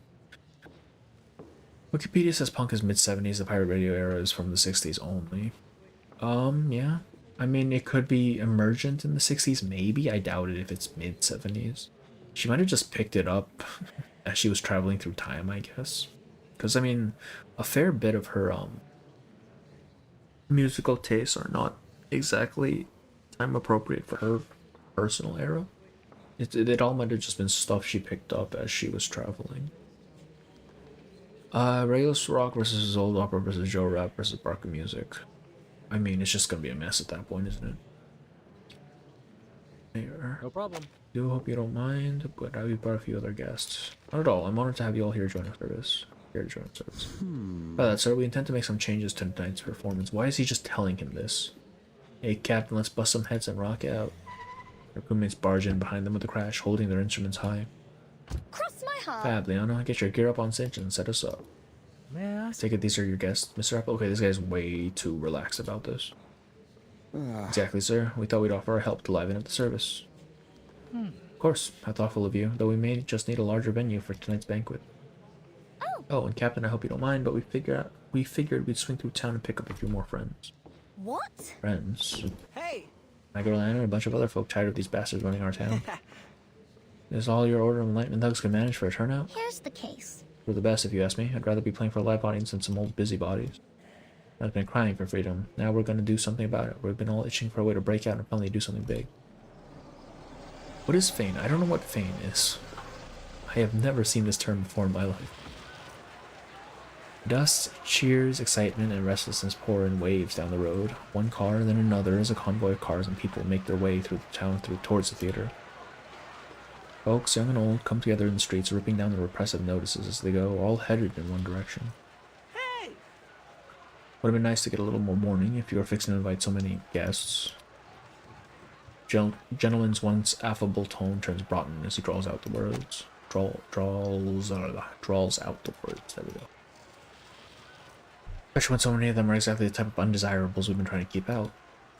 Ladies and gentlemen, I do regret to remind you that this particular gathering is for Arcanists only, so I would ask that you show your registration forms before you... Definitely holding off the slurs. Yeah, this guy is just barely holding himself together. Pardon me, Mayor, but I think you ought to reconsider that policy. The vocalist had snuck up behind the mayor and now presses the metal barrel of her gun to his back. Of course, the only thing in the chamber is a burst of confetti, but he's in no position to figure that out. what? What in tarnation is going... Has he not figured it out yet? Brother, they told you they were taking over. Did you hear us? We're putting on a show. Her companions rushed to set up their equipment on stage. Been thinking this town could use a little bit of change. Little change of genre. We thought that we might switch things up and do a bit of the old gospel. Oh. Most perceptive man is feeling barely perceptive, my god. That's right, the gospel of gods of rock and roll, something to liven up the ghosts of this whole town. Hold on. The control room's upstairs, I'll handle it. Once the music starts, I'll have us blaring from every speaker in town. Familiar with the venue, Riley palms the gun over to Regulus, the barrel still pointed firmly at the unfortunate gentleman's waist. How was Girlie okay with putting a fake gun on a person but not singing in front of a large crowd? Different kind of confidence, I guess. I'm starting to think maybe she's not a traitor. It's just dead funny because Apostle Matthew and this guy is just silly as hell. They're both very incompetent, yes. Please be patient, he rolled a nat 1 on perception. Actually, like, critical failure, holy shit. You punkies don't know what you're doing. It was one thing to want to play your trash music, but now you've gone too far. The Order of Enlightenment does not tolerate dissent. Yeah, what are you gonna do about it, bro? The cold steel is prodded against his waist again. Press suppose it doesn't matter to scoundrels like you, does it? Even bother to ask if you could. Better just to use force. Oh, let me see. Don't go acting all hide and might, mate. You and your thugs have kept this town under your boot for too long, and this is your comeuppance. We can still end this peacefully, miss. If you lower the gun now, we can discuss terms. Oh boy. Stop right there, everyone hands in the air. The commanding voice booms from outside. Riley halts mid-step up the stairs, and the band members look up from the seat as a wave of order and enlightenment enforces barge into the theater. They push their way up towards the stage armed with batons, a familiar face leading the way. I knew they'd get out of those old ropes. Now That everyone's here, perhaps we might revisit our negotiations. Standing tall from his position on stage, the major surveys the theater as though assessing a battlefield between two opposing armies. Back up, everyone step back, drop what you're holding. Won't move, don't think for a second I won't smack you down. They raise their weapons, hoping a show of force will quench the flames of rebellion. The hell are you doing? We're your neighbors, for God's sake. Are you trying to start a bloodbath? No, sir, we're just here to uphold the law and protect our duly elected mayor. Ah, you're really gonna call these stupid ordinances you passed the law? First was the Arcanist registration, now you're banning music and arresting kids. You Enlightenment thugs have gone off the deep end. Take one more step forward and you're all going straight to jail. Hands gripping weapons tremble, as do the ones clutching instruments, but no one steps back. You just want to have a concert? Exactly, a rock concert. The gun barrel lifts away from the mayor's waist, and as it does, he breathes a sigh of relief. Nice. Good. Now let's all behave like reasonable people. Cool. Of course, there's no bullet, no blood. Only harmless, colorful ribbons. What? I thought the scene could use a bit of fun, a bit of festivity. Golden City starts playing Gyrant. The laptop brings every eye in the theater straight to the mayor and the pirate.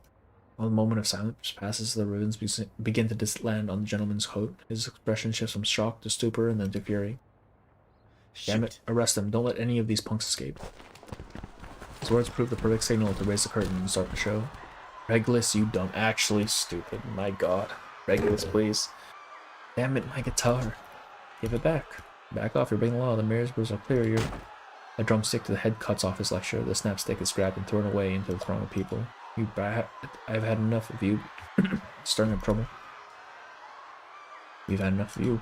Don't let them ruin the show. The rolling crowd boils over, unleashing a primal scene as batons and arcane skills fly. Riley fights her way past the thugs to the second floor as the band gears up to play over the brawl. Somewhere, a record player blares to life, a strange floating tune flooding the gaps between the bodies. All return to dust Sunday, hissing their names. A hat launched like a cannonball flies through the air, only to be swatted back by Apple.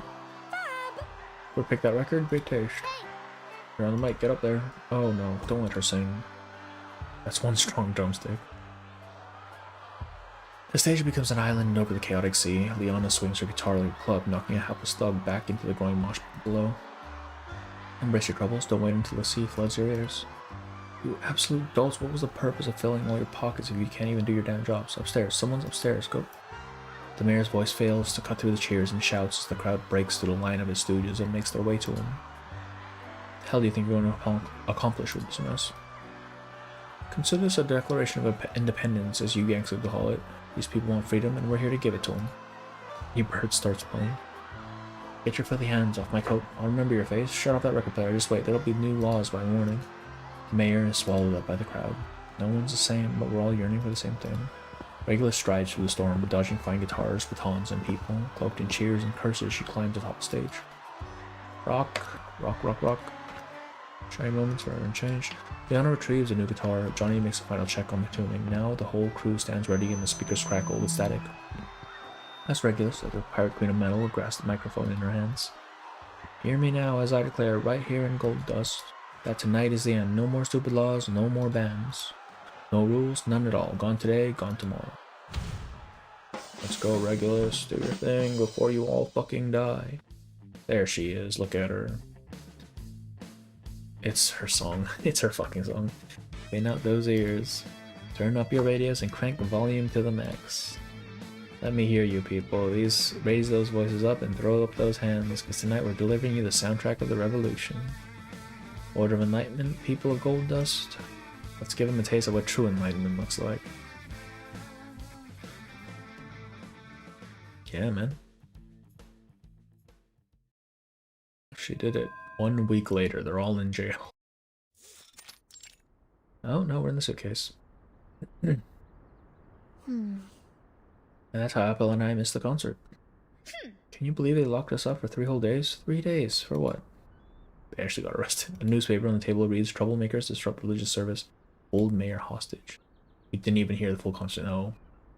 A certain Apple under arrest. 6 young individuals with their criminal instruments, a pop gun, and plenty of smiles. Alongside 233 other music lovers. But If it weren't for the Foundation timekeeper stepping in, you'd have been in there for far longer. And you wouldn't have gotten your records back. I hope you might learn something of a lesson from all this. Don't you recall back at the School of Peron, all that trouble we got in over breaking rules? Putting the L in Regulus, actually, though. Religious, what? I mean, it's a cult, man. Of course it's religious. And about that group you mentioned, the Order of Enlightenment, do you still have the letter they sent you? Oh. Oh, you want this? Fine, consider a little souvenir for my ordeal. She hands over the letter to Soneto's waiting hand. Venetian will look into them. If what you've told us is accurate, it may merit further investigation. Oh? We did receive a letter for you from a Riley. Give here, I gotta know what my sister and Rock is up to now. Regulus grabs letter. The envelope is adorned with a hand-drawn image of several people holding instruments. Dear Captain. Hey! Our concert was absolutely incredible. I've never seen a crowd so alive. I heard that. Word has it the whole town erupted after our performance that night. It's such a shame we didn't get to see much of the reaction. Not that it mattered much, I guess. The Order of Enlightenment steamrolled back in the next day. Nothing changed, same old laws, some new ones too. Because people act like nothing even happened. Whatever, those thugs keep piling on the rules. They'll keep burning our records to ash and drowning out the airways with their droning hymns about chains and pens. In short, we did fuck all. The Order of Enlightenment script, that grumpy mayor, all of it's still here. I don't know. So maybe tomorrow will suck as much as At the next day. least. But for that brief moment, we were free. If some kid asks about real music one day, we'll all be able to tell them the truth. You said it, Captain. Rock is the soundtrack of the revolution, and I have to believe that one day we're going to win.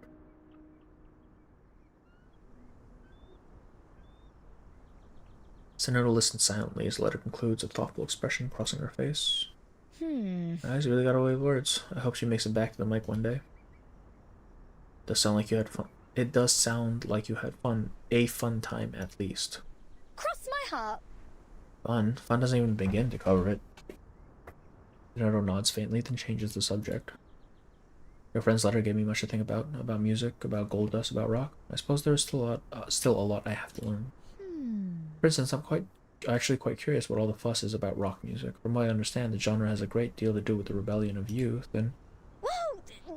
I was expecting the letter to say, Dear Captain, please never sing again. Yeah, I don't think putting her on the mic was probably a good idea. Don't overanalyze it. Rock and roll isn't complicated, Soneto. Yeah. Rock is rock, that's it. More like it. That's all. Rock and stone. Okay. That was fun. Probably, it's not my favorite. Just because it was kind of, I don't know. It was more just Regulus, screwing around, which is normal for Regulus. I like the anecdotes more when they really delve into the characters themselves, you know what I mean? A little hallucination driven. Regulus, no, don't brain rot. Soneto wasn't Fatutu enough. Yeah, that's right, at the end, she makes Fatutu brain rot.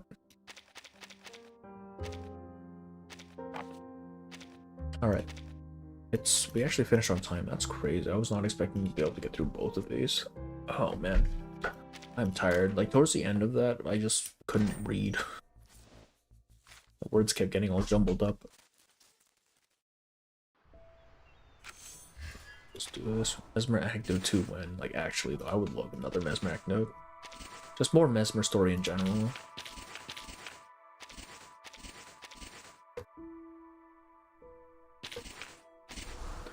Alright, I'm gonna call it for the night. I am tired. It's almost 6 in the morning. It is 6 in the morning. Let me see if there's anyone online right now. No. Streams are dead tonight, damn. That's crazy. Is there anyone on Twitch side? Not really. A couple, but I also only have, like... I think one person on Twitch right now, so it doesn't matter. Alright. Any more streams this week? Does anyone know how long Ulrich's story is? Because if Ulrich's story is less than like 3 hours long, we can do it on Thursday. I'll take a look at it. If I'll post later on, but if Ulrich's story isn't too long, we'll do it on Thursday. Otherwise, I need to work on videos. I need to focus more on video content. For reasons. I need to have 2 videos out every patch, let's say, for reasons. So, I would like to put more focus on that. We're gonna see how it goes. But yeah, Yeah. 2 to 3 hours? Okay, not bad. We'll try to get it done on Thursday, assuming nothing comes up. Which it'll be in like 2 days from now. But yeah. Alright, thanks y'all for coming in. I'm going to bed. I'll see you on the next